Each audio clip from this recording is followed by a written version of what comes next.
second session probably from 11:45 to be handled by Dr. Sendra Kumar, Assistant Professor of Department. He is the Assistant Professor of Department of Economics, right? So with this we will I enter into the presentation. So as I told you, title of the ideation in agricultural innovation. Initially we were discussing about what is ideation and what is agricultural innovation. And understand this is an interactive session, right? This is not a one-way delivery. You should interact, you should ask many questions and I should answer the questions. So yeah, it can be either in Tamil or English. Tamil is the maximum. Language should not be a barrier. Language would be understanding of the concept is very important. So in the first of all I tell what is IAC and what is IQAC. Okay? IQAC is Internal Quality Assessment Cell. Internal Quality Assessment Cell. In our university, IQAC அப்படிங்கிற செல் இருக்கும். நமக்கு வந்து இங்கே அட்மினி building இருக்குதுல்ல, அட்மினி பில்டிங்கில் first section இருக்கு, பக்கத்தில் இந்த ஆஃபீஸ் இருக்கு. அந்த டைரக்டர் வந்து டாக்டர் ரகுடேன். இந்த IQAC சப்போர்ட்டட் இன்னொரு செல் வந்து IIC, institution apostrophe S, institutions innovation council, right? இந்த இன்ஸ்டிடியூஷன் இன்னோவேஷன் கவுன்சிலும் வந்து எல்லா யூனிவர்சிட்டிலையும் இருக்கும், எல்லா காலேஜஸ்லையும் இருக்கணும். As per the mandate of university grant commission, யூஜிசியுடைய ஒரு மேண்டேட்ரி நார்ம் இது. இந்த ஐஏசியினுடைய இது வந்து மினிஸ்ட்ரி ஆஃப் எஜுகேஷன், சென்ட்ரல் கவர்மெண்ட்டுடைய மினிஸ்ட்ரி ஆஃப் எஜுகேஷன் கூட வரும். ஓகே, யூஜிசி கைடன்ஸோட. இந்த ஐஏசியினுடைய வேலை என்ன அப்படின்னா ஸ்டூடெண்ட்ஸை வந்து மோட்டிவேட் பண்ணுறது. The prime objective of focusing on the concepts entrepreneurship and innovation. Entrepreneurship and innovation. Say for example, if வந்து இந்தியாவில் எவ்வளோ கவர்மெண்ட் ஜாப்ஸ் பண்ணுறாங்க, சென்ட்ரல் கவர்மெண்ட் ஜாப்ஸ் எவ்வளோ பண்ணுறாங்க, 34 லட்சம் job, right? Tamil Nadu state government jobs ஆக்சுவலாக 15 lakh ஜாப்ஸ். பட் இப்போ Finland vacancy வந்து 9 lakhs. இதுதான் சொன்னாங்க. இப்போ ஒரு சின்ன சர்வே நம்ம கிளாஸில் 60 எத்தனை பேருக்கு கவர்மெண்ட் ஜாப் போகணும்னு ஆசை?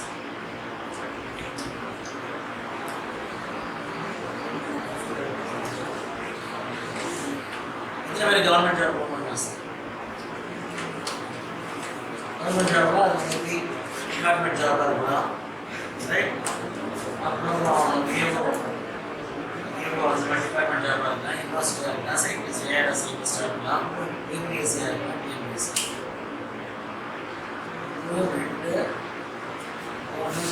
4 பேரை தவிர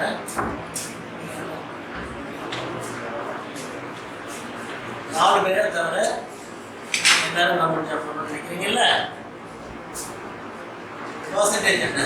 ஹேண்ட்ஸ் டவுன். 4 divided by 60 எவ்வளோ? 4 divided by 60 எவ்வளோ பர்சன்டேஜ்? எவ்வளோ percentage?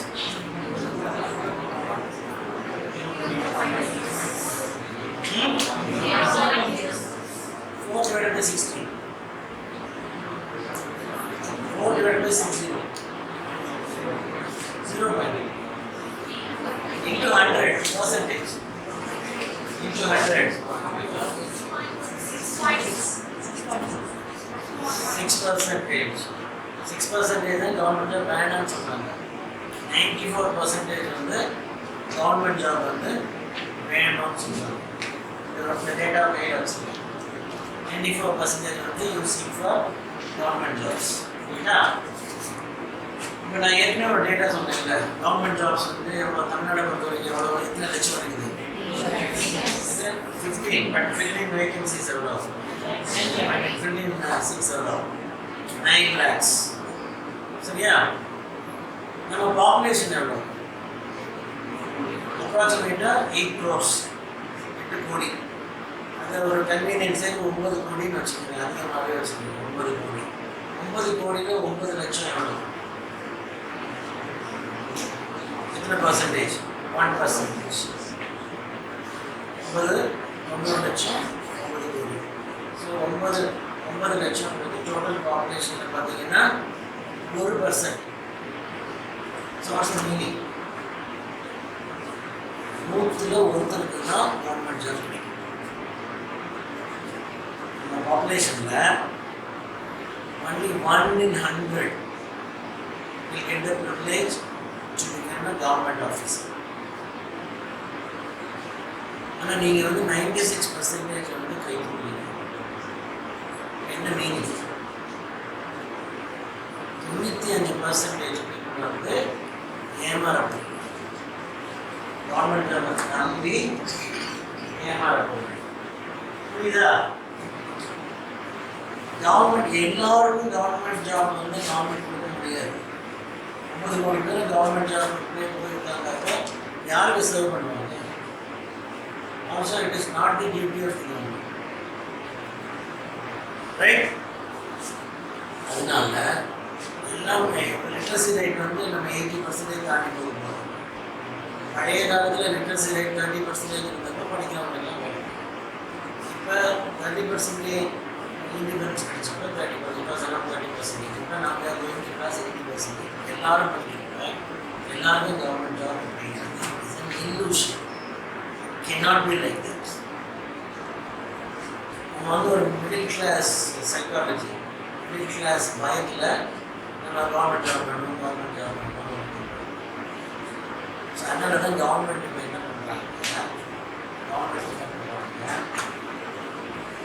everyone aspiring for government jobs வந்து the mindset needs to be changed. So students are getting motivated so that they can become an entrepreneur in future. Entrepreneur, rather than job seekers, we should make them as job providers. வேலை தேடுறதை விட்டுட்டு வேலை கொடுக்கறதுக்கு வேலை கொடுக்குற ஒருத்தரை ஏற்பாடு. So entrepreneurship ஒவ்வொருத்தரும் தனித்தனியாக ஒரு பிஸ்னஸ் பண்ணும். பிஸ்னஸ் பண்ணால் கவர்மெண்ட் ஜாபில் கிடைக்கிறத விட ரிவார்ட்ஸ் வந்து ரொம்ப அதிகமாக. எல்லாரும் கவர்மெண்ட் ஜாப் தேடுறது முட்டாள்தனம். ரைட்?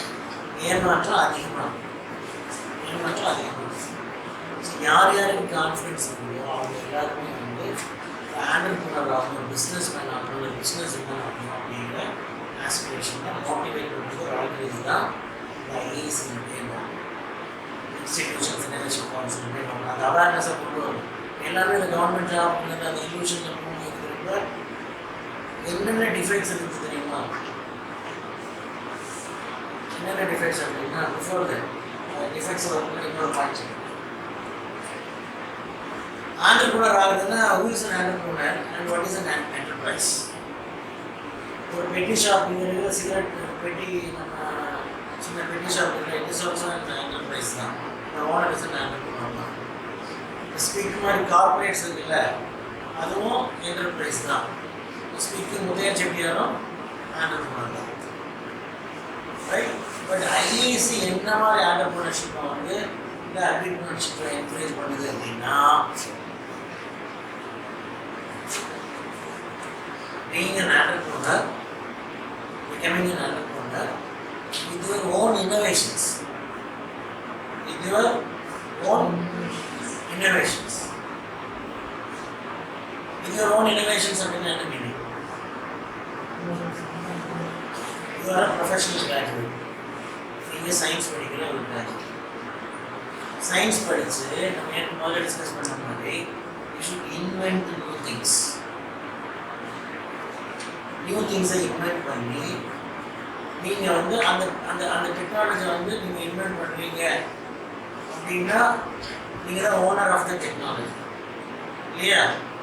இந்த டெக்னாலஜி நீங்கள் இன்வென்ட் பண்ணுறதுனால உங்களுக்கு என்ன லாபம்? என்ன தங்கவி உங்களுக்கு என்ன லாபம்?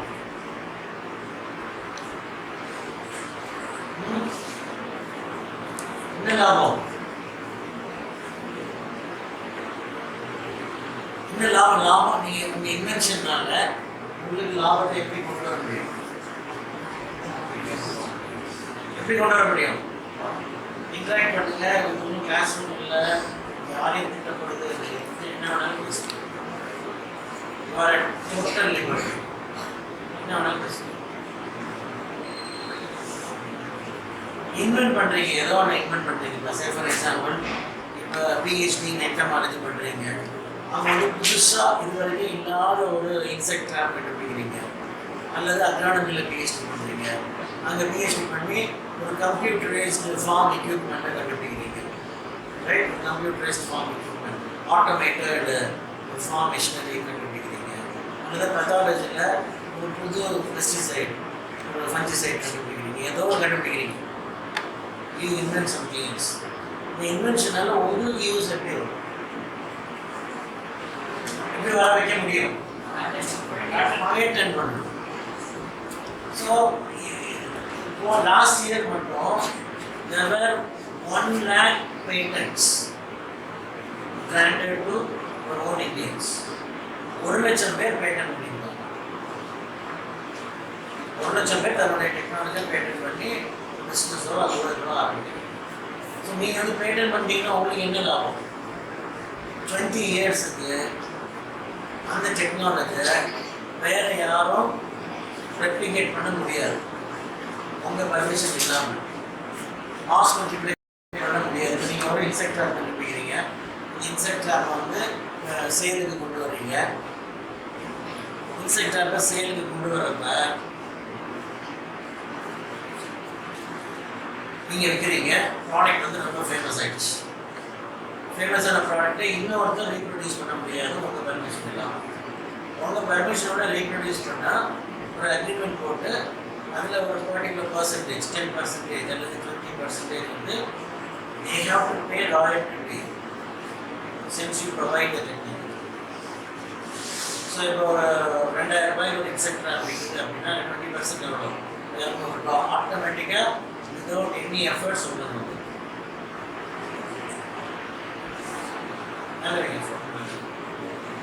சரியா? அது வந்து ஒரு 10,000 ரூபாய் ப்ராடக்ட் ஃபார்ம் மிஷினரியாக இருந்ததுன்றீங்க, 10,000 ரூபாய் ப்ராடக்டாக இருந்ததுன்றீங்க, 20% எவ்வளோ? 10,000 ரூபாய்க்கு 2,000 ரூபாய். 2,000 ரூபாய் ஒரு ஒரு ஒரு பீஸ் சேலானா 2,000 ரூபாய் ஜஸ்டிஃபை பண்ணுறது. ஸோ அந்த மாதிரி இன்னோவேட் பண்ணணும். இன்னோவேட் பண்ணி நீங்கள் பேட்டன் வாங்கி நீங்கள் ஆண்டர்ப்ரனர் பண்ணணும். அந்த இன்னோவேஷனை வந்து மாஸ் மல்டிப்ளை பண்ணணும், மார்க்கெட்டிங் பண்ணணும். உங்கள் ஓன் பிராண்டை நீங்கள் மார்க்கெட். இதுதான் பேஸ் ஐடியா. அக்ரிகல்ச்சர்ஷிப் அப்படிங்கிறதுக்கு பேஸ் ஐடியா. இதை தான் இப்போ ப்ரமோட் பண்ணுறோம். இதுதான் விக்ஷித் பாரத் 2047 சொல்கிறாங்களா, விக்ஷித் பாரத் 2047. இதோட ப்ரைம் அப்ஜெக்டிவும் இதுதான். எப்படி இன்னோவேட் பண்ணணும், எப்படி ஐடியேட் பண்ணணும் அப்படிங்கிறத நான் சொல்கிறேன். ரைட்? அதுக்கு முன்னாடி விக்ஷித் பாரத் இப்போ நீங்கள் இன்னோவேட் பண்ணுறதுக்கும் இந்தியா டெவலப்டு நேஷனாக மாறுறதுக்கும் என்ன சம்பந்தம்? Economics point of view. Economics point of வியூவில் என்ன சம்பந்தம்?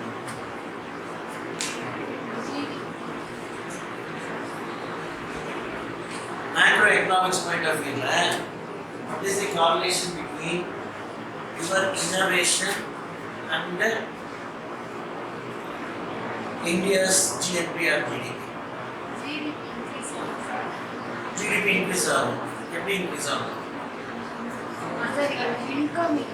நீங்கள் ஒவ்வொருத்தரும் இன்வென்ட் பண்ணி ப்ரொடியூஸ் பண்ணுறீங்க இல்லையா? அந்த ப்ரொடியூஸ் பண்ணுற வேல்யூக்கு பேர் தான் GDP. different companies, different industries இருக்குதுல்ல, அந்த இண்டஸ்ட்ரீஸில் வேறு வேறு ப்ரொடக்ஷன் நடக்குது.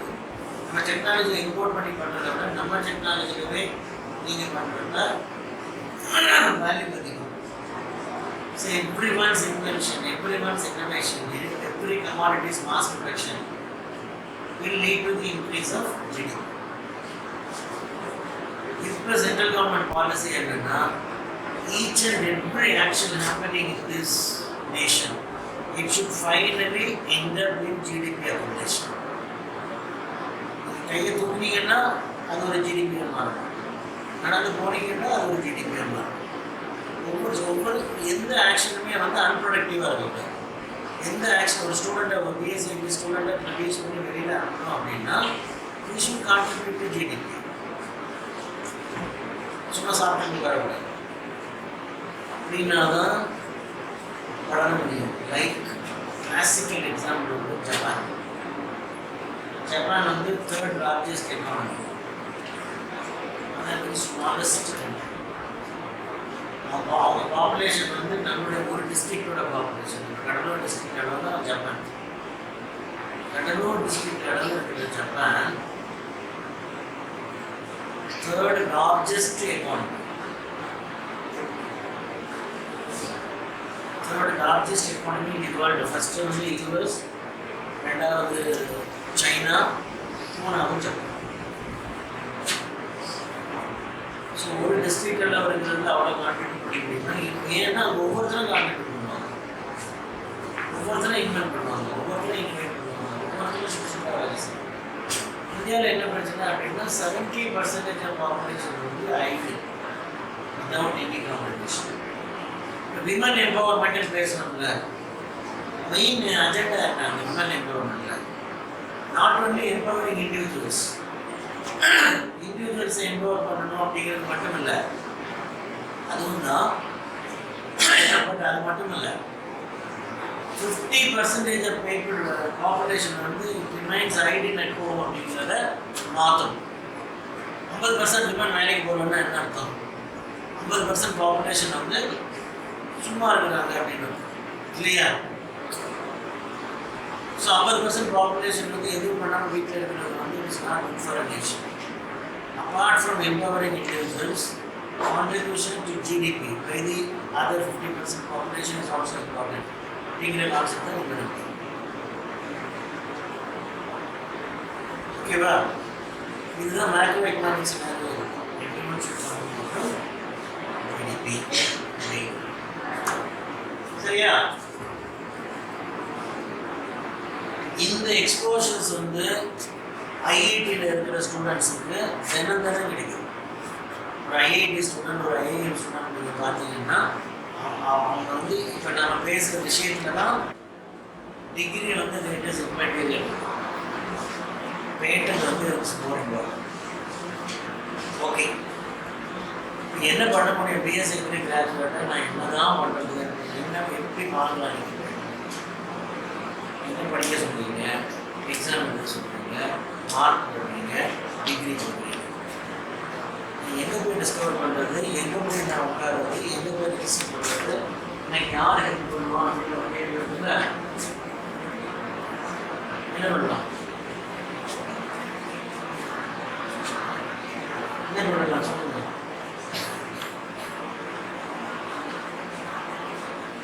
என்ன பண்ணலாம் தியரிட்டிங்காக சொல்லுங்கள், அப்புறம் ப்ராக்டிக்கலாக சொல்லுங்கள். ஃபஸ்ட்டு உங்களுக்கு வந்து ஒரு ஆட்டிடியூட் சேஞ்ச். ஒரு ஆட்டிடியூட் சேஞ்ச். என்ன ஆட்டிடியூட் சேஞ்ச்?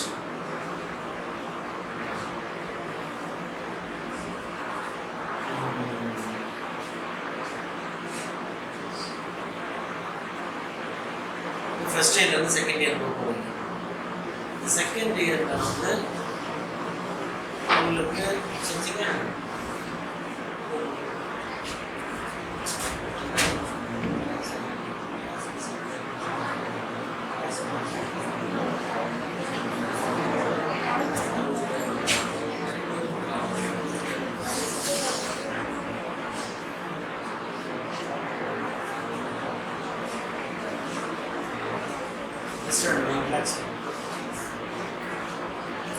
ஃபர்ஸ்ட் இயர்லேருந்து செகண்ட் இயர் போகிறீங்க. செகண்ட் இயரில் உங்களுக்கு ஏதாவது ஒரு சப்ஜெக்ட் மேலே ஒரு இன்க்ளினேஷன் வரும். நேச்சுரலாக ஏதோ ஒரு சப்ஜெக்ட் எக்கனாமியாக இருக்கலாம், பத்தானதாக இருக்கலாம், அக்ரி எக்கனாமிக்ஸாக இருக்கலாம், ஏதோ ஒரு சப்ஜெக்ட் மேலே ஒரு இன்க்ளினேஷன் வரும். அந்த சப்ஜெக்டை ஸ்பெஷல் ஃபோக்கஸ் பண்ணுவோம். அக்ரானமிக் பிடிக்குதுன்னு வச்சுக்கோங்க. எக்ஸாம் இந்த அக்ரானமிக் கிளாஸஸ் நீங்கள் அட்டன் பண்ணுறப்ப டீச்சர் உங்களுக்கு எல்லா விஷயங்களும் சொல்லி தரப்போ உங்கள் பாயிண்ட் எதில் இருக்கணும் அப்படின்னா, இதிலேருந்து நான் ஏதாவது ரிசர்ச் பண்ண முடியுமா, இதில் இவங்க சொல்கிறது ஒரு லேக்குனா இருக்குது, அந்த லேக்குனால இருந்து அதை ஃபுல்ஃபில் பண்ணுற மாதிரி நான் ஒரு ரிசர்ச் பண்ண முடியுமா அப்படிங்கிற திங்கிங் வந்து உங்கள் பேரலாக ஓடிட்டே இருக்கும். சே ஃபார் எக்ஸாம்பிள், நான் சொல்கிறதுல எக்ஸாம்பிள் இருக்காது. Say for example farm machinery class attend பண்ணுறீங்க, ரைட்? ஃபார்ம் மிஷினரி அல்லது ப்ரீடிங் கிளாஸ் அட்டன் பண்ணுறீங்க, ஃபார்ம் மிஷினரி கிளாஸ் எடுத்துக்கிறீங்க. ஃபார்ம் மிஷினரி கிளாஸில் ஃபார்ம் இம்ப்ளிமெண்ட்ஸ் பற்றி படிக்கிறீங்க. இந்தியாவில் ஃபார்ம் இம்ப்ளிமெண்ட்ஸோடைய மெக்கானைசேஷன் ரைட் என்ன ஸ்டேட்டஸில் இருக்குது வெர்சஸ் இப்போ இஸ்ரேல் மாதிரி. இஸ்ரேல் வந்து ரொம்ப சின்ன கண்ட்ரி, பட் அக்ரிகல்ச்சர் டெக்னாலஜிலாம் ரொம்ப டெவலப். அதாவது இஸ்ரேலில் இல்லை சைனாவில் இந்த அக்ரிகல்ச்சர் இம்ப்ளிமெண்ட் சேம் இன்டர்கல்ச்சர் ஆப்ரேஷனுக்கு என்ன அக்ரிகல்ச்சர் இம்ப்ளிமெண்ட் யூஸ் பண்ணுறாங்க அப்படின்னு பார்க்குறப்ப டெஃபினட்டாக அதில் வந்து ஒரு லேக்கன் ஆகும்.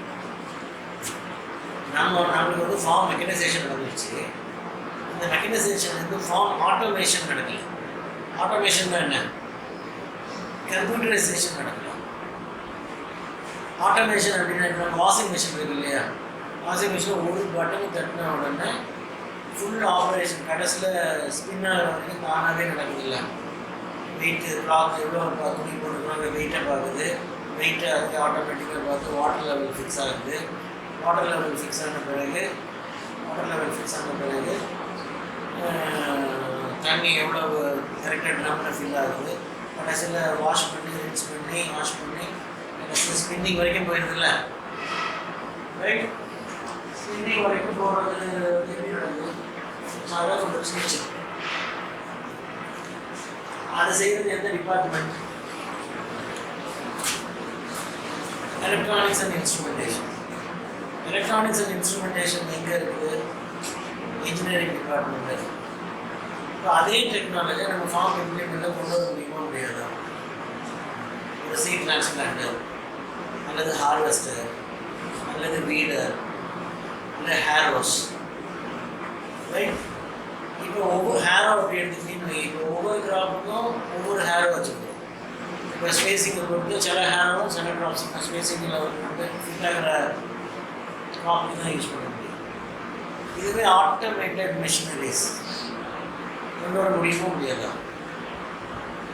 கொண்டு வர முடியும் அப்படின்னா இதில் வந்து ஒரு நிமிஷம் அஃபெக்டிவ் வச்சு நீங்கள் அப்படியே கவனிச்சுட்டே இருக்கீங்க. ஸோ ஃபார்ம் நான் சொல்கிறது எக்ஸாம்பிள்னு சொன்னேன். ஃபார்ம் மிஷினரியில் ஒரு என்னன்னா ஒரு கையை வச்சே நட்டுட்டு இருக்காங்களே, ஒரு நெல் இன்னும் உலகம் எங்கேயோ போயிட்டு இன்னும் கையை வச்சே நட்டுட்டு இருக்காங்களே அப்படின்னு உங்களுக்கு தோணுது.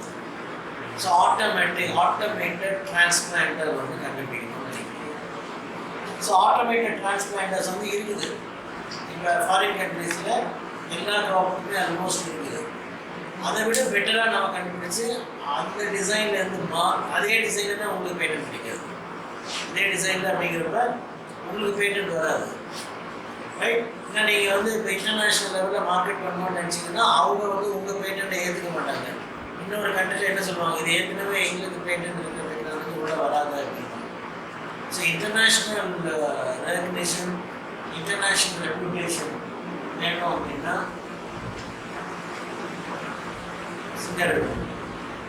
ரெப்யூட்டேஷன் வேணும் அப்படின்னா பேட்டன்ட் வந்து ஒரு நியூ டெக்னாலஜியாக இருக்கணும், ஒரு இன்னோவேட்டிவ் ஐடியாவாக இருக்கணும்.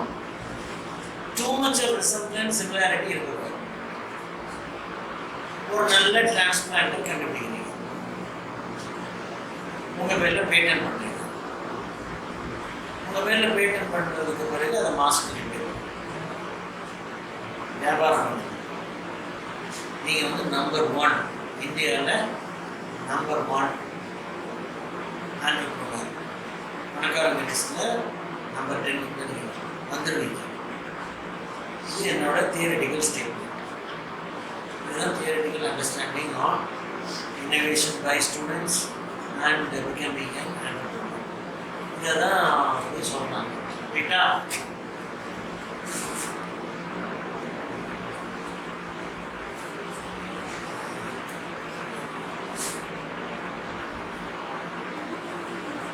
ரைட்டா?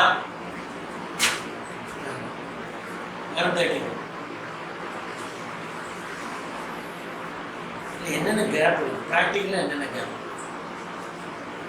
தியரிட்டிக்கலாக ரொம்ப சொல்லிட்டேன்.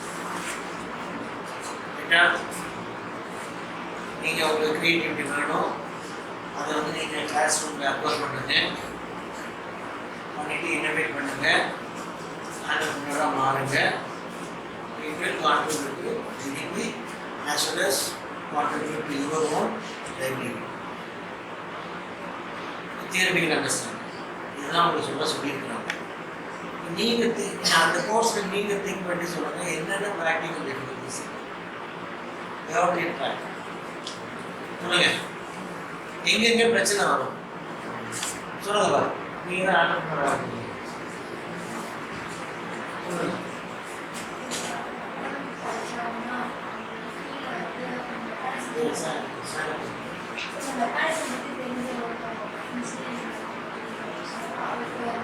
அந்த ஸ்டார்ட் அமௌண்ட் அது எங்கே இன்வெஸ்ட்மெண்ட் ஆகும் அதை பற்றி. Very good. 3 point very good, super. 3 point இதுதான் பிரச்சனை. என்ன 3 பாயிண்ட் சொன்னாங்க இல்லையா? அது 3மே ப்ராப்ளம் தான். என்ன? You have idea only in agriculture, right? You do not have anything, you know nothing about engineering aspects. You know nothing about electronics and instrumentation. Number 1. Number 2. என்ன சொன்னீங்க? பணம் வேணும். மாஸ் மல்டிப்ளிகேஷனுக்கு வந்து you need money. அது கையில் இல்லை. 2வது problem. 3வது problem marketing aspects. Marketing aspects சுத்தமாக எங்களுக்கு எக்ஸ்போஷரே கிடையாது. இதுதான் 3 பிரச்சனை. தியரிட்டிக்கலாக சொல்கிறது ஈஸி, ப்ராக்டிக்கலாக இந்த 3 டிஃபிகல்ட்டிஸ் இருக்குது. எக்ஸாக்ட்லி நான் சொல்ல நினச்சி போனோம் கரெக்டாக சொன்னேன். ஃபஸ்ட்டு என்ன பிரச்சனை? Multi disciplinary knowledge, inter disciplinary knowledge, cross disciplinary knowledge வந்து உங்களுக்கு இல்லை. ஸோ அதனால தான் இந்த ஃபஸ்ட்டு பாயிண்டை மட்டும் பற்றி சொல்லுங்கள். It's a real weakness in our education system. இந்த எஜுகேஷன் சிஸ்டம் வந்து கொண்டு வந்தது, இம்ப்ளிமெண்ட் பண்ண ஃபஸ்ட்டு இம்ப்ளிமெண்ட் பண்ணது எப்போ அப்படின்னா 1800. நம்ம ஃபாலோ பண்ணுற education system is called Macaulay system of education. Macaulay, MACAULAY. முக்கியமான பாயிண்ட்ஸ் நோட் பண்ணிக்கணும். மெக்காலே சிஸ்டம் ஆஃப் எஜுகேஷன் அப்படிங்கிறது 1800s இந்தியாவுக்கு வந்தது. ஓகே, யார் கொண்டு வந்தாங்க அப்படின்னா தாமஸ் பாபிங்டன் மெக்காலே அப்படின்னு ஒருத்தர் இருந்தார். Thomas Babington Macaulay. He was a British officer. He was deputed in India from UK. 1800s அவர் வந்து இந்தியாவுக்கு வர்றாரு, தாமஸ் பாபிங்டன் மெக்காலே. அப்போ இங்கே வந்து லிட்ரஸி ரேட் வந்து, லிட்ரஸி ரேட் அப்படிங்கிறது வந்து modern literacy rate. Modern literacy rate அப்படிங்கிறது நான் என்ன சொல்கிறேன் அப்படின்னா knowledge on English and knowledge about science in English. Language, English language knowledge, then science in English knowledge. இது வந்து போராடுது. இந்தியன்ஸ் வந்து ஏற்கனவே பயங்கரமான லிட்ரேட்ஸ் தான், அதெல்லாம் நம்ம குறைச்சி அந்த கான்ஃபிடன்ஸ் உங்களுக்கு இருக்கணும், அந்த ப்ரைடு உங்களுக்கு இருக்கணும். இந்தியன்ஸ் வந்து 1800s அப்புறம் மெக்காலே சிஸ்டம் வந்த பிறகு தான் லிட்ரேட் ஆனாங்க அப்படிங்கிறது 100% wrong. Already we are literates. Literacy அப்படிங்கிற சென்ஸ் இங்கிலீஷ் லாங்குவேஜை வச்சோம், இங்கிலீஷ் லாங்குவேஜை வச்சு சயின்ஸை இன்வெஸ்ட்மெண்ட் பண்ணுற நாலேஜ் தான் 1800s அப்புறம் வந்தது. அதை தான் இப்போ லிட்ரஸின்னு சொல்லியிருக்கோம். பட் ஒரிஜினலி இந்தியன் பீப்புள் வந்து they were much educated and much knowledgeable. ஏன் இதுக்கு ஒரு சின்ன எக்ஸாம்பிள் சொல்லலாம். நம்ம கல்லணை இருக்குல்ல, கல்லணை வந்து எப்போ கட்டினாங்க? 2000 years old. 2000 வருஷம் பழசு. அந்த பில்டிங் அந்த டேம் இன்ஃப்ராஸ்ட்ரக்சர் இன்னும் இருக்குது. பட் இப்போ கட்டுற பில்டிங்லாம் அதோட லைஃப் ஸ்பேன் எவ்வளோ? 50 வருஷம் 75 வருஷம் தான். இந்த செல் ஸ்ட்ரக்சர். பட் அந்த கல்லணை வந்து கட்டி 2000 வருஷம் ஆகுது. அப்போ லிட்ரஸி இல்லாமல் அந்த அணையை கட்ட முடியுமா? இல்லை நாலேஜ் இல்லாமல் அந்த டேமை கட்ட முடியுமா? சிவில் இன்ஜினியரிங்கில் அந்த நாலேஜ் இல்லாமல் அந்த பில்டிங் 2000 வருஷம் நிற்கிற ஒரு இன்ஃப்ராஸ்ட்ரக்சர் கட்ட முடியுமா? There were technologies. We had many indigenous technologies. நம்ம தஞ்சாவூர் கோயில் எத்தனை வருஷம் பழசு? 1000 years old. இன்னைக்கு ஒரு சின்ன கீரல் கூட இல்லாமல் நிற்கும். அந்த அளவு நாலேஜ் இருந்தது. ரைட்? ஆரியபட்டா பாஸ்கரா எந்த பீரியட்? ஆரியபட்டா பாஸ்கரா யாரு? Aryabhata mathematician, astronomist. Bhaskara is also an astronomist. ஸ்பேஸை பற்றி படிக்கிறவங்க எல்லாம் வந்து 1400 years old. 1400 வருஷத்துக்கு முன்னாடியே ஸ்பேஸை ரிசர்ச் பண்ணவங்க ஆரியபட்டா பாஸ்கரா.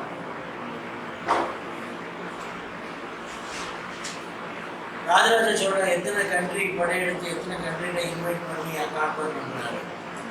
மோர் தென் 20 countries. எப்படி போனார்? 1000 வருஷத்துக்கு முன்னாடி ஓஷன் சீ வழியா. அதுக்கான ஷிப்பு கட்டுறது இருக்குல்ல, அந்த கட்டுமானம் இருக்குல்ல, ஒரு 1000 பேரை வச்சுட்டு ஒரு ஷிப்பு 1000 கிலோமீட்டரில் ஒரு கொலம்பஸ் டிஸ்கவர் பண்ணது. மெகஸ்தனீஸ் இங்கே நம்ம இங்கே வந்ததுன்னா வந்து எத்தனை வருஷம்? 300 years 400 years தான். 600 700 years தான்.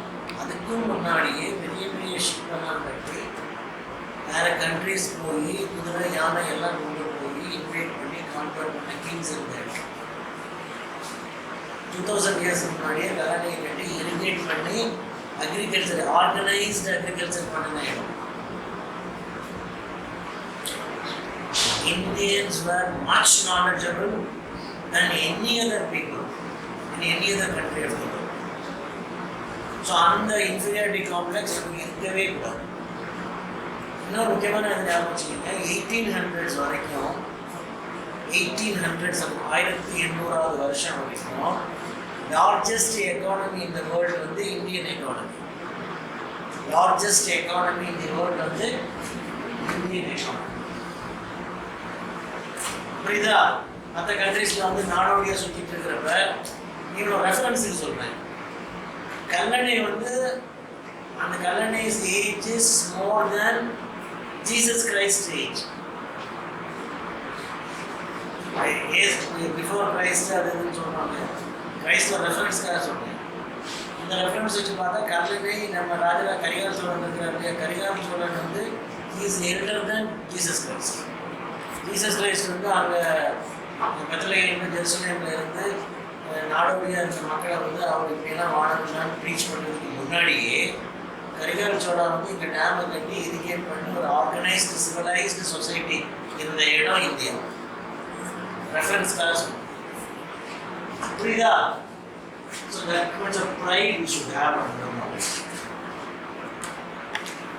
சும்மா சொல்கிறவங்க என்ன கவனம் கட்டிட்டு தெரிஞ்சாங்க, நாங்கள் வந்து தான் படிக்க வச்சோம், வெள்ளக்காரங்க வந்து தான் படிக்க வச்சாங்க, வெள்ளக்காரங்க வந்து தான் ரயில்வே ட்ராக் போடுவாங்கலாம் சொல்லுவாங்க. அதெல்லாம் 100%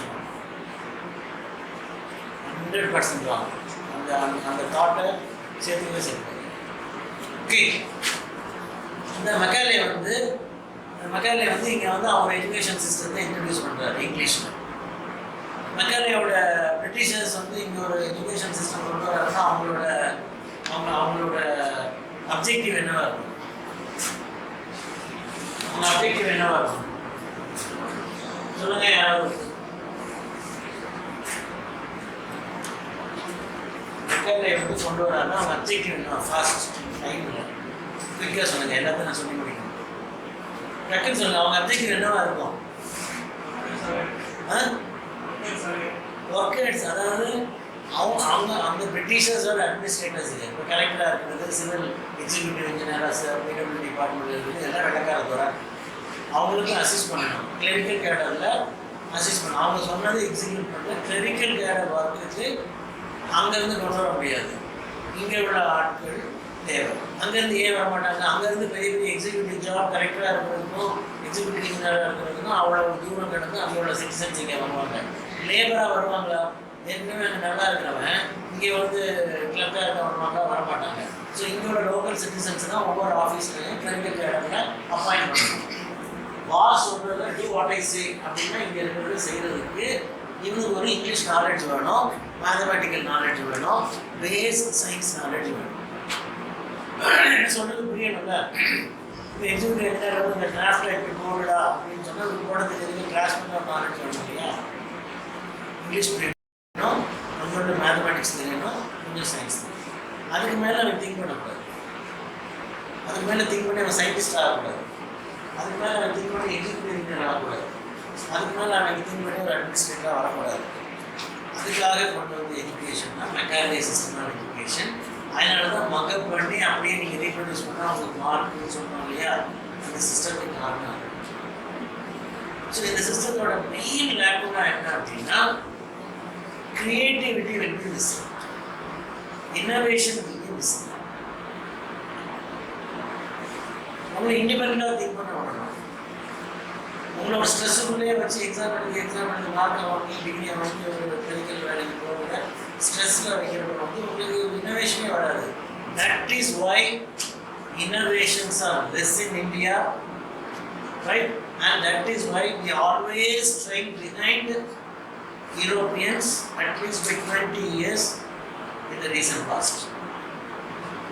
ரீசன்ட் பாஸ்ட்டில் பார்த்தீங்கன்னா வெள்ளக்காரங்களோட நாம் வந்து ஒரு 50 வருஷம் 20 வருஷம் பின்தங்கியே போயிட்டோம். அவ்வளோ டெக்னாலஜி கண்டுபிடிப்போம், அதை யூஸ் பண்ணி அடுத்த அட்வான்ஸ் லெவல் போன பிறகு நிறைய டெக்னாலஜி மற்ற கண்ட்ரிஸ்க்கு கொடுப்போம்.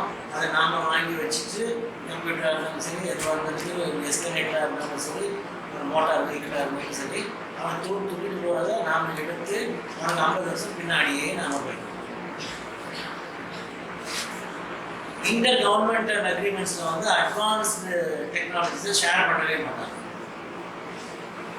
ஒரு 50 வருஷம் ஆகி அப்சல்யூட்டான டெக்னாலஜி நமக்கு தெரியும். ஸோ நம்ம எப்போ ஒரு வேர்ல்டு லீடர் ஆக முடியும்? அதான் நேஷனல் பாலிசியில் விஸ்வகுருன்னு சொல்கிறாங்க. விஸ்வகுரு நாம மற்ற கண்ட்ரிஸை எப்படி லீட் பண்ண முடியும்? We should invent, we should innovate, and other countries, we should push other countries to a position to follow us, to beg to us. மற்றவங்க நம்மகிட்ட பிச்சை எடுக்கணும். நாம் மற்ற கண்ட்ரியில் பிச்சை எடுக்கிற மாதிரி மற்றவங்க நம்மகிட்ட பிச்சை எடுக்கணும். அதுக்கு நாம் இன்னோவேட் பண்ணணும். புது புது டைமென்ஷன்ஸை சயின்ஸில் கொண்டு வரணும். கற்பனைக்கே இல்லாத விஷயங்களை கொண்டு வரணும். நீங்கள் ரோட்டில் தானே கார் ஓடுது, ஒரு 1000 மீட்டரில் ஓடுற காரை கண்டுபிடிக்கணும். ஃப்ளைட்டுன்னு ஒன்று இருக்குது, அங்கே எங்கே பறந்துட்டு இருக்குது, அது நார்மல் மேன் யூசேஜுக்கு கொண்டு வரலாம்ல. ஒவ்வொருத்தரும் ஒவ்வொரு ஆல்டிகேட் கொடுத்து மேலே பறந்துட்டு இருந்தால் டிராஃபிக் எவ்வளோ குறையும். இந்த மாதிரி புது புது டைமென்ஷன்ஸில் கொண்டு வரும் டெக்னாலஜி. அப்போ தான் மற்ற கண்ட்ரியோட நம்மளை ஃபாலோ பண்ணுவோம். அதே மாதிரி அக்ரிகல்ச்சர். இப்போ நீங்கள் அப்படின்னா அக்ரிகல்ச்சர், ரைட்? ஸோ இந்த சிஸ்டத்தை மாற்றணும் அப்படிங்கிறது தான் நியூ எஜுகேஷன் பாலிசியினுடைய மெயின் அப்ஜெக்டிவ். என்னைக்கு ரிமெம்பர், நீங்கள் க்ளோஸ் பண்ணி பார்த்தீங்கன்னா தெரியும், NEP நேஷ்னல் எஜுகேஷன் பாலிசி 2020 அப்படின்னு பார்த்தா ஒரு டிராஃப்ட் வரும். அதுதான் வந்து கொண்டு வராங்க. அதில் வந்து இந்த மெக்கானிக்கல் சிஸ்டத்தை அப்படியே தூக்கி வெளியே போட்டுட்டு புது சிஸ்டம் கொண்டு வரணும்னு நினைக்கிறாங்க. உங்கள் கிட்ஸு படிக்க வரப்போ புது சிஸ்டம் வந்துடும். இன்னும் ஒரு 15 இயர்ஸில் புது சிஸ்டத்தில் என்ன தெரியுமா? இப்போ இவங்க ஒரு லேக்னா சொன்னாங்க, அதுக்காக தான் அந்த பாயிண்ட்டை பேசிட்டு இருக்கோம். எனக்கு எலக்ட்ரானிக்ஸ் அண்ட் இன்ஸ்ட்ருமெண்டேஷன் தெரியாதுன்னு சொன்னாங்கல்ல. புது சிஸ்டத்தில் நீங்கள் அந்த புது சிஸ்டத்துக்கு இப்போ போகிறது இல்லை, but it will come, sure it will come another 10 or 15 years. புது சிஸ்டத்தில் என்ன சொன்னாங்கன்னா, இப்போ பிஎஸ்சி அக்ரி ஒருத்தர் என்ரோல் பண்ணுறோம். என்ரோல் பண்ணுறப்போ பிஎஸ்சி அக்ரி முடித்த உடனே பிஹெச்டி பண்ணுறதுக்கு அலோவ் பண்ணணும். பிஹெச்டி முடிச்சு பேஸ் எஜுகேஷன் கிடைச்ச உடனே அவன் வந்து ரிசர்ச் கொடுக்கணும், பிஹெச்டி கொடுக்கணும். பட் பிஹெச்டி வந்து இப்போ இருக்கிற மாதிரி ஈஸியாக கொடுக்க மாட்டாங்க. நீ இன்வென்ட் பண்ணி ஏதோ ஒன்று இன்வென்ட் பண்ணி இன்னோவேட் பண்ணி பேட்டன் வாங்கினா உனக்கு பிஹெச்டி நட கிடையாது, 10 வருஷம் ஆனாலும் கிடையாது. ஸோ பிஎஸ்சி ஜாயின் பண்ணுறான் ஒரு ஸ்டூடெண்ட்டுக்கு ஃபார்ம் வச்சுக்கிறதுல எனக்கு வந்து ஒரு ஆட்டோமேட்டட் டிரான்ஸ்பிளான்டர் எனக்கு ஐடியா இருக்குது, நான் க்ரியேட் பண்ணிட்டேன், திங்க் பண்ணிட்டேன், எனக்கு அதை கண்டுபிடிக்கணும், ஆனால் எனக்கு இன்ஸ்ட்ருமெண்டேஷன் நாலேஜ் இல்லை அப்படின்னா he can discontinue here, can get enrolled in engineering department in the department of electronics and instrumentation and he can acquire knowledge in that subject. Electronics and instrumentation knowledge நான் acquire பண்ணிட்டேன், எனக்கு இந்த machinery design பண்ணுறதுக்கு எனக்கு chemistry base chemistry physics knowledge கொஞ்சம் தேவைப்படுது, என்ன material use பண்ணலாம், என்ன டைப் ஆஃப் பிளாஸ்டிக் நான் யூஸ் பண்ணலாம் அப்படின்னு எனக்கு தேவைப்படுது. அப்படியே தூக்கி நீ ஐஐஎம் சென்னைக்கு போகலாம், ஐஐடி சென்னைக்கு போகலாம், அங்கே போய் என்ரோல் பண்ணி நீ அதோட நாலேஜ் அக்வயர் பண்ணலாம். இப்படி ஒரு ஹைலி ஃப்ளெக்சிபிள் சிஸ்டம். ஒரு யூனிவர்சிட்டியாக இருந்தாங்க எல்லா டிபார்ட்மெண்ட்ஸும் இருக்குது. நம்ம யூனிவர்சிட்டி ஒரு ideal university, engineering, medicine, arts and science, agriculture எல்லாம் இருக்கு இல்லையா. இந்த மாதிரி யூனிவர்சிட்டினா எல்லா டிபார்ட்மெண்ட்ஸும் இருக்கணும். அந்த யூனிவர்சிட்டினா அந்த ஸ்டூடெண்ட்டோட ஆப்ஷன் படி எதை வேணாலும் படிக்கலாம். இந்த செமஸ்டர் இது, அடுத்த செமஸ்டர் அது. Finally he should come out with an invention with a product. அந்த ப்ராடக்டினுடைய 100% ஃபிசிக்ஸ், 100% கெமிஸ்ட்ரி, 100% இன்ஜினியரிங், 100% எக்கனாமிக்ஸ் அவனுக்கு தெரியும். அவன் கடைசியில் அதை பேட்டன் வாங்கணும், ஆண்டர்பிரினர் வாங்கணும், நேஷனோட ஜிடிபிக்கு காரணம். இதுதான் எவால்விங் சிஸ்டம். பட் இப்போ உங்களுக்கு அது இல்லை. இப்போ என்ன பண்ணணும் அப்படின்னா நீங்கள் வந்து எக்ஸ்ட்ரா எஃபர்ட் எடுத்துதான் ஒரு டிப்ளமோ கோர்ஸோ ஏதோ ஒன்று பண்ணணும், அது சம்மந்தப்பட்ட நாலேஜ் இருக்கணும். இப்போ ஆன்லைனில் ஏகப்பட்ட கோர்சஸ். ஸோ உங்களுக்கு ஒரு ஃபயர் இருந்தது, நீங்கள் ஒரு டுவர்ட்ஸ் அ பர்டிகுலர் டைரெக்ஷன் நீங்கள் மூவ் பண்ணுறீங்கன்னா, தோ government policies moving towards the direction, உங்களுக்கு இப்போ அதை ஹெல்ப் பண்ணுவானா பண்ணாது. நீங்கள் கொஞ்சம் ப்ரைவேட்டாக ஆன்லைன் கோர்சஸோ ஏதோ ஒன்று தான் அப்ளை பண்ணிக்கணும். நம்பர் 1 இதுதான் அபவுட் டெக்னாலஜி. நம்பர் 2 வந்து ஃபைனான்ஸ். ஃபைனான்ஸை பொறுத்த தமிழாக தயவுசெய்து கவனிங்க, ரொம்ப முக்கியம். டிகிரி வாங்குறது மட்டும் முக்கியம் இல்லை, இதெல்லாம் இன்றைக்கி நாட்டில் நடக்கிற விஷயம். இதை வந்து தயவுசெய்து நாட்டில் நம்ம எஜுகேஷன் சிஸ்டம் எப்படி மூவ் ஆகுது அப்படிங்கிற ஒரு அவேர்னஸ். ஓகேவா? 4 types of creativity. ஹியூமன் க்ரியேட்டிவிட்டியில் 4 types இருக்குது. எல்லா மனுஷங்களும் ஏதாவது ஒன்று இருந்தே ஆகும். எல்லா மனுஷங்களுக்கும் ஏதாவது ஒன்று கண்டிப்பாக இருந்தாகும். புரியுதா? பட் நீங்கள் அந்த டைப் ஆஃப் க்ரியேட்டிவிட்டியில் உங்கள் ப்ரொஃபஷன் செட் ஆகுதா இல்லையாங்கிறது தான் பிரச்சனை. ஆட்டோமேட்டிக்காக சில ஆஸ்பெக்ட்ஸில் நமக்கு ஒரு பேஷன் வரும். If the passion becomes your profession,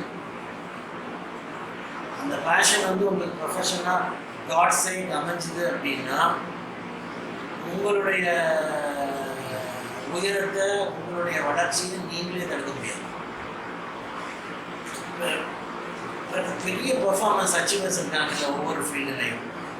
உதாரணத்துக்கு இப்போ மியூசிக் எடுத்தால் இளையராஜா, ரகுமான், ஏஆர் ரகுமான், இண்டஸ்ட்ரி. ஆக்டிங் எடுத்தால் இப்போ சிவாஜி, எம்ஜிஆர், ரஜினி, கமல், அஜித், விஜய், சிம்பு, தனுஷ். ரைட்? இப்போ literature Jayakanthan, thinkers Jaya Krishnamurthy, singers, இந்த மாதிரி ஒவ்வொரு ஆஸ்பெக்ட்லையும். இப்போ சயின்டிஸ்ட், அக்ரி சயின்டிஸ்ட்னா எம்மா சுவாமிநாதன். ரைட்? நம்ம பிஸ்னஸ் பீப்புள், பெரிய பெரிய பிஸ்னஸ் மேக்னெட்ஸ். இப்போ பெரிய ஆளாக இங்கே தமிழ்நாட்டில் எடுத்துக்கிட்டிங்கன்னா வசந்தன் கோ, அப்புறம் போத்தீஸ், அப்புறம் எஸ்எஸ்என் காலேஜில் எஸ்எஸ்என் எஜுகேஷன் எடுத்துக்கிட்டிங்கன்னா, ஹோட்டல்னு எடுத்துக்கிட்டிங்கன்னா ஏ2பி. இவங்கெல்லாம் வந்து ஒரு எக்ஸ்ட்ராடினரி பெர்ஃபார்மன்ஸ். அது சயின்ஸாக இருக்கலாம், ஆர்ட்டாக இருக்கலாம், பிஸ்னஸாக இருக்கலாம், சயின்டிஸ்டாக இருக்கலாம், எதுவும் ஆனாலும் இவங்களுக்கெல்லாம் என்ன நடந்திருக்கும்? இயல்பாவோ அல்லது போராடியோ. இப்போ இளையராஜெல்லாம் போராடி தான் ஒரு டிசிஷன் ஆனார். இயல்பாவோ போராடியோ அந்த தனக்கு பேஷன் இருக்கிற ப்ரொஃபஷனுக்குள்ள, தனக்கு கிரியேட்டிவிட்டி இருக்கிற ப்ரொஃபஷனுக்குள்ள வந்துட்டாங்க. Remember the sentence. தன்னோட கிரியேட்டிவிட்டி ஸ்டைல் எதில் இருக்குதோ அது சார்ந்த டிபார்ட்மெண்ட்டுக்குள்ளார வந்துட்டாங்க. நீங்கள் அதை ஐடென்டிஃபை பண்ணி உள்ளே போயிட்டீங்கன்னா அதாவது நீங்களே உங்கள் வளர்ச்சி தடுக்க முடியாது, உங்கள் கண்டுபிடிப்பை தடுக்க முடியாது. 4 டைப் இருக்குல்ல, 4 டைப் என்ன அப்படின்னா 2 ஆஸ்பெக்டில் பிரிக்கலாம். ஒன்று வந்து காக்னிட்டிவ், இன்னொன்று வந்து எமோஷனல், இன்னொன்று வந்து டெலிபரேட், ஸ்பான்டேனியஸ். 2 பக்கம். either it could be cognitive and deliberate, cognitive and spontaneous, or else emotional and deliberate, emotional and spontaneous. என்னன்னு நான் சொல்கிறேன். இப்போ சப்போஸ் காக்னிட்டிவ்னா என்ன மீனிங்? லாஜிக்கல் ரீசனிங் அப்படிங்கிற ஒரு ஃபீச்சர், கேரக்டரிஸ்டிக் ஃபீச்சர். டெலிபரேட் அப்படின்னா என்ன அர்த்தம்? டெலிபரேட்டாக உள்ள திரும்ப நுழையும். Repeated atoms. ஸ்பான்டேனியஸ்னா தானாக நடக்குது, இயல்பாக நடக்குது. உங்களுடைய டெலிபரேஷனே இல்லாமல் தானாக நடக்கிறது ஸ்பான்டேனியஸ். ஸோ லாஜிக்கலாக திங்க் பண்ணி ஒன்று கண்டுபிடிக்கணும். திடீர்னு தோணி கண்டுபிடிக்கணும். திடீர்னு ஸ்பான்டேனியஸாக இன்ட்யூட்டிவ், அதான் இன்ட்யூஷன் சொல்லுவாங்க. இன்ட்யூட்டிவாக கண்டுபிடிக்கணும். லாஜிக் இருக்கும், அதில் ஒரு இன்ட்யூட்டிவ் டச்சும் இருக்கும். அதுதான் வந்து காக்னிட்டிவ், ஸ்பான்டேனியஸ். எமோஷனல் டெலிபரேட் அப்படின்னா உங்களுடைய நம்ம human emotions plus deliberate attempts. அதில் human emotions plus spontaneous things இயல்பாக நடக்குது. இப்போ காக்னிட்டிவ் டெலிபரேட்டிங் எக்ஸாம்பிள் முன்னாடி இன்னொரு பாயிண்ட் சொல்லுங்கள். இந்த டைப் ஆஃப் கிரியேட்டிவிட்டி யாருக்கு அதிகமாக இருக்கணும்னா ஃப்ராண்டல், ப்ரீஃப்ராண்டல் கார்டெக்ஸ்னு ஒரு பார்ட் இருக்குது பிரெயினில். Prefrontal cortex. அந்த ப்ரீஃப்ராண்டல் கார்டெக்ஸ் யாருக்கு ஸ்ட்ராங்காக இருக்குதோ அவங்களுக்குலாம் இந்த கிரியேட்டிவிட்டி. ஏதாவது ஒன்று யாருக்காவது இருந்து தான் ஆகும். எல்லாருக்கும் ஒவ்வொன்று இருக்கும், ஒருத்தருக்கு அப்படி இருக்கும், ஒருத்தருக்கு. ப்ரீஃப்ராண்டல் கார்டெக்ஸ் ஸ்ட்ராங்காக இருக்கிற அந்த நியூரான் செட்டப்லாம் ஸ்ட்ராங்காக இருக்கிறவங்களுக்கு இந்த டைப் ஆஃப் கிரியேட்டிவிட்டி இருக்கும். இது வந்து பேசல் கேங்க்லியா. பேசல் கேங்க்லியா அப்படிங்கிற ஒரு மைண்டில் இருக்கிற ஒரு சின்ன ஆர்கன் பேசல் கேங்க்லியா. இந்த பேசல் கேங்க்லியா இயல்பாகவே பிறவிலேயே ஸ்ட்ராங்காக இருக்கிறவங்களுக்கு இந்த டைப் ஆஃப் கிரியேட்டிவிட்டி அதிகமாக இருக்கும். ஓகே. எமோஷனல் டெலிபரேட்டுங்கிறது சிங்குலேட் கார்டெக்ஸ்னு ஒன்று இருக்குது. சிங்குலேட் கார்டெக்ஸ்னு ஒரு பார்ட் இருக்குது. நீங்கள் ப்ரௌஸ் பண்ணி பார்த்தீங்கன்னா எல்லாமே வரும். சிங்குலேட் கார்டெக்ஸ் வந்து ஸ்ட்ராங்காக இருக்கிறவங்களுக்கு இந்த டைப் ஆஃப் கிரியேட்டிவிட்டி இருக்கும். அமைக்டைலான்னு ஒரு பார்ட் இருக்குது. அமைக்டைலா,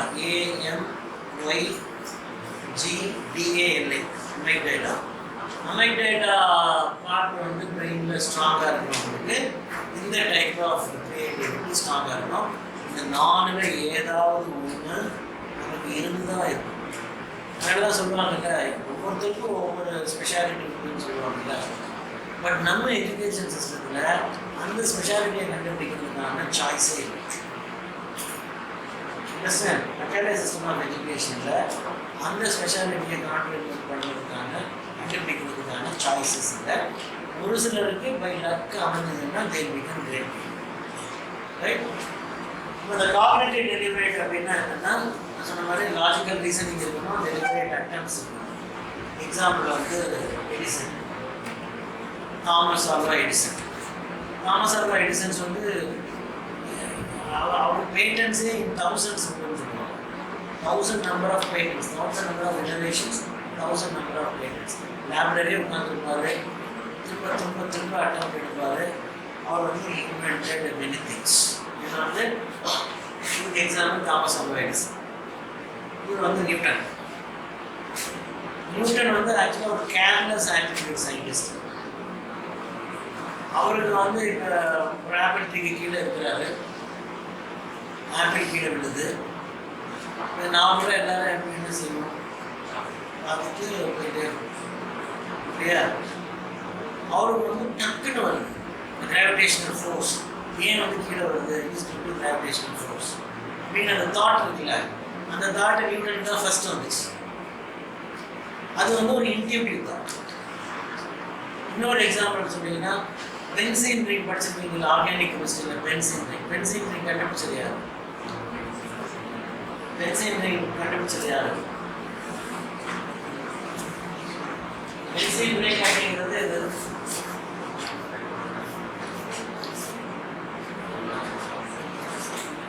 ஹெக்ஸாகனல் ஷேப்ல இந்த பென்சீன் ரிங் இருக்குது கண்டுபிடிச்சது கெக்குலே. கெக்குலேக்கு எப்படி அந்த இந்த பென்சீன் ரிங் கண்டுபிடிச்ச பிறகுதான் ஆர்கானிக் கெமிஸ்ட்ரியில் உள்ள அட்வான்ஸ்டு ரிசர்ச்சர்ஸ் எல்லாத்துக்கும் ஒரு ஆன்சர் கிடைச்சிது. இந்த கார்பன் இங்கே இருக்குது, ஹைட்ரஜன் அங்கே இருக்குது, கோவலன் பாண்ட் இப்படி இருக்குது, அப்படி இருக்குது அப்படிங்கிறதுக்கு அந்த கெக்குலேங்கிறவர் வந்து அந்த பென்சீன் ரிங் ஷேப்பை கண்டுபிடிச்ச பிறகு தான் ஆர்கானிக் கெமிஸ்ட்ரியில் பல விஷயங்களுக்கு ஆன்சர் கிடைக்கும். அந்த ஷேப், இந்த கார்பன் ஹைட்ரஜன் இந்த மாதிரி அட்டாச் ஆகிருக்குது அப்படிங்கிற அந்த இமேஜினேஷன் இருக்குல்ல, அது ஒரு எப்படி வந்தது? It's an intuitive. யாரும் ஒன்று சொல்லியிருக்கல, யாரும் ஒன்று தெரியப்படுத்தல, ஒன்றுமே கிடையாது. இப்படி யோசிச்சுட்டே இருக்கிறாரு, இப்படி டக்குன்னு ஸ்ட்ரைக் ஆகுது, அதை ஃபிட்டிங் பண்ணுறாரு, எல்லாமே எல்லா ப்ராப்ளமும் ஆர்கானிக் கெமிஸ்ட்ரியில் எல்லா ப்ராப்ளமும் சால்வ் ஆகும். இன்ஸ்டிடியூட் இது ஒரு சிலருக்கு இருக்கும். பேசல் கேங்லியர் ஸ்ட்ராங்காக இருக்கிறவங்களுக்கு இந்த இன்ட்யூஷன்ஸ் நிறைய இருக்கும். மேரி கியூரி பயோகிராஃபி பார்த்தீங்க அப்படின்னா ஒரு விஷயம் சொல்லியிருப்பாங்க. இப்படி கன்ஃபியூஸ் ஆகி அப்படி யோசிச்சுட்டே இருப்பேன், இப்படி கன்ஃபியூஸ் ஆகி நான் வந்து தூங்கிடுவேன். காலையில் எழுப்பி பார்க்குறப்ப என்னோடய பெட்டுக்கு பக்கத்தில் உள்ள டேபிளில் என்னுடைய கன்ஃபியூஷன்ஸுக்கு நீட்லி டிராஃப்டட் ஆன்சர் அங்கே இருக்கும் அப்படின்னு அவங்க பயோகிராஃபியில் இருக்கு. என்ன நடந்திருக்கும்? தூக்கத்திலே எழுந்து அந்த இன்டியூஷனில் தூக்கத்திலே எழுந்து எழுதிட்டு கொடுத்துருக்கோம். இதுதான் அந்த இன்டியூட்டிவ்னஸ். அது வந்து நம்ம ஒரு விஷயத்தில் பேஷனேட்டாக உள்ளே போகிறப்ப நம்மளுடைய பவர் வந்து நமக்கே தெரியாது. பேஷன் இல்லை அப்படின்னா அது பெரிய பெர்ஃபார்மராக மாற முடியாது. பேசல் கேங்லியா வந்து இட் ஷுட் ஆல்சோ சப்போர்ட்டிங். இதுதான் எமோஷனல். இதெல்லாம் சயின்ஸ் ஆகும். இப்போ எமோஷனல் டெலிபரேட் அப்படிங்கிறது என்ன அப்படின்னா அது ஒரு என்னது நம்ம ஆர்கன் நம்ம மைண்டில் நம்ம சிஸ்டத்தில் பயாலஜிக்கலாக இயல்பாக நடக்கிற விஷயம். என்ன விஷயம் அப்படின்னா இது ஒரு பயங்கர ஸ்ட்ரெஸ். இப்போ நம்ம ரெப்ரசன்டேட்டிவ்க்கு ஒரு பிரேக், அவர் வந்து ஒரு சூசைடல் டெம்டேஷனில் இருக்கிறார். அவ்வளோதான், லைஃப் முடிஞ்சு போச்சு. பயங்கர ஸ்ட்ரெஸ்ஸு. ஒரு வாரமாக அவர் சரியாக சாப்பிட்டல, ஒரு சரியாக தூங்கலை, அப்படியே ஒரு ஸ்ட்ரெஸ்ஃபுல்லாக இருக்கிறார். எமோஷ்னலாக வந்து ஸ்ட்ரெஸ்ஃபுல்லாக இருக்கிறாரு. டெலிபரேட்டாக என்ன பண்ணுறது மண்டையை போட்டு பிடிச்சிட்டு இருக்கிறார். ரைட்டா? திடீர்னு ஒரு நாள் ஃப்ரெஷ் ஆகும். இந்த சிங்குலேட் கார்டெக்ஸ் இருக்குல்ல, சிங்குலேட் கார்டெக்ஸ் அப்படிங்கிறப்ப பிரெயினோட சிங்குலேட் கார்டெக்ஸ் வந்து டக்குன்னு இக்னைட் ஆகும். நம்ம எல்லா சிஸ்டமும் நம்ம பாடியிலே இருக்குது. நம்ம சரி பண்ணிக்கிற சிஸ்டம்ஸ் வந்து ஆட்டோமேட்டடாக நமக்குள்ளே இருக்குது. ஓவர் ஸ்ட்ரெஸ் ஆகிறப்ப அந்த சிங்குலேட் கார்டெக்ஸ் டக்குன்னு இக்னைட் ஆகி it will give a solution to this brain. அவன் மைண்டுக்கு ஓடா விட்டு தரலாம் சனியம் வச்சுருக்காங்க, அதனால குழப்பம் பார்ப்போம் அப்படின்னு ஒரு ஃபீல் வந்து தாட் பண்ணுவோம். ரீசன் வந்து சிங்குலேட் கார்டெக்ஸ் ஸ்ட்ராங்காக இருக்காங்க. ஸோ அந்த மாதிரி இருக்கிறவங்க வந்து அந்த ரெசிலியன்ஸ் அதிகமாக இருக்கும். அவங்க எவ்வளோ ஸ்ட்ரெஸ்ஃபுல்லாக ஆனாலும் டக்குன்னு ரெக்கவர் ஆகிடும். So that their productivity will be more. எல்லாருமே அப்படியே ஸ்ட்ரெஸ் ஆகி எதுக்கு எடுத்தாலும் பெசிமிஸ்டிக் தாட்டோட பண்ணி. ஸோ ப்ரொடக்டிவிட்டி கிரியேட்டிவிட்டியில் இதுவும் it plays a major role. அடுத்தது வந்து எமோஷனல் ஸ்பான்டேனியஸ். ரொம்ப உணர்ச்சி வசப்பட்டவங்களாக இருப்பாங்க. அவங்களுக்கு இன்ட்யூட்டிவ் தாட்ஸ் தான் அதிகம். பெஸ்ட் எக்ஸாம்பிள் யார் தெரியுமா? நம்ம கண்ணதாஸ், கவிஞர் கண்ணதாஸ். அவரோட பாடலும் கேட்டீங்க, அந்த கவிதை பாரதியார் வந்து ஒரு கிளாசிக்கல் எக்ஸாம்பிள். இந்த எமோஷனல் ஸ்பான்டேனியஸ் அவரோட ரொம்ப ஃபார்சைட்டட் தாட்ஸ் எல்லாம். இந்த பாட்டெல்லாம் பார்த்தீங்கன்னா 100 வருஷத்துக்கு அது யாருமே பேசாதப்ப பெண்ணுரிமை பற்றி பேசுவார். அவர் ஒரு பிராமின், பட் வந்து அந்த ஜாதி பாகுபாடு இருக்கக்கூடாதுன்னு போராடினார் 100 வருஷத்துக்கு முன்னாடி. பெண்கள் வந்து நிலத்தை பார்த்து தான் நடக்கணும்னு இருந்த காலத்தில் பெண்ணை இருக்கக்கூடாதுன்னு தோல் மேலே கை போட்டு அதே நேரத்தில் ஒரு மீசை முடித்து விட்டுட்டு ஒய்ஃபை தோல் மேலே கை போட்டுட்டு கூட்டிகிட்டு போவார். அதெல்லாம் வந்து பெரிய கிரைமாக பார்த்த காலத்தில் அவரோட கவிதைகள்லாம் வந்து ஃபார்சைட்டட் விஷனோட இருக்குன்னா அந்த வேர்ட்ஸ் காயினேஜ்லாம் வித்தியாசமாக இருக்கும். அந்த மாதிரி கிரியேட்டர்ஸ் வந்து they fall in this category where their amygdala part of brain is very strong. இப்படி இந்த 4 ஏதாவது ஒன்று நமக்கு உண்டு, அதை நீங்கள் ஐடென்டிஃபை பண்ணணும். இந்த கான்ஃபிடன்ஸ் உங்களுக்கு வரணும். அப்போ தான் you can become an innovator. First வந்து செல்ஃப் கான்ஃபிடன்ஸ் எனக்கு இருக்குடா. யோசிச்சிங்கனாலே டீப்பாக யோசிச்சிங்கனாலே உங்கள் ஸ்ட்ரென்த் உங்களுக்கு தெரியும். அந்த டைரக்ஷனில் நீங்கள் மூவ் பண்ணீங்கன்னா definitely you can be an achiever, you can be an innovator. ஓகேவா? எல்லாம் இன்னோவேட் பண்ணிட்டீங்க. பணத்துக்கு வந்தீங்க அப்படின்னா அவங்க சொன்ன மாதிரி செகண்ட் ப்ராப்ளம் பணம். So with confidence you innovated something else, you want to mass multiplier. நிறைய ஸ்கீம்ஸ் இருக்குது, நிறைய ஸ்கீம்ஸ் இருக்குது.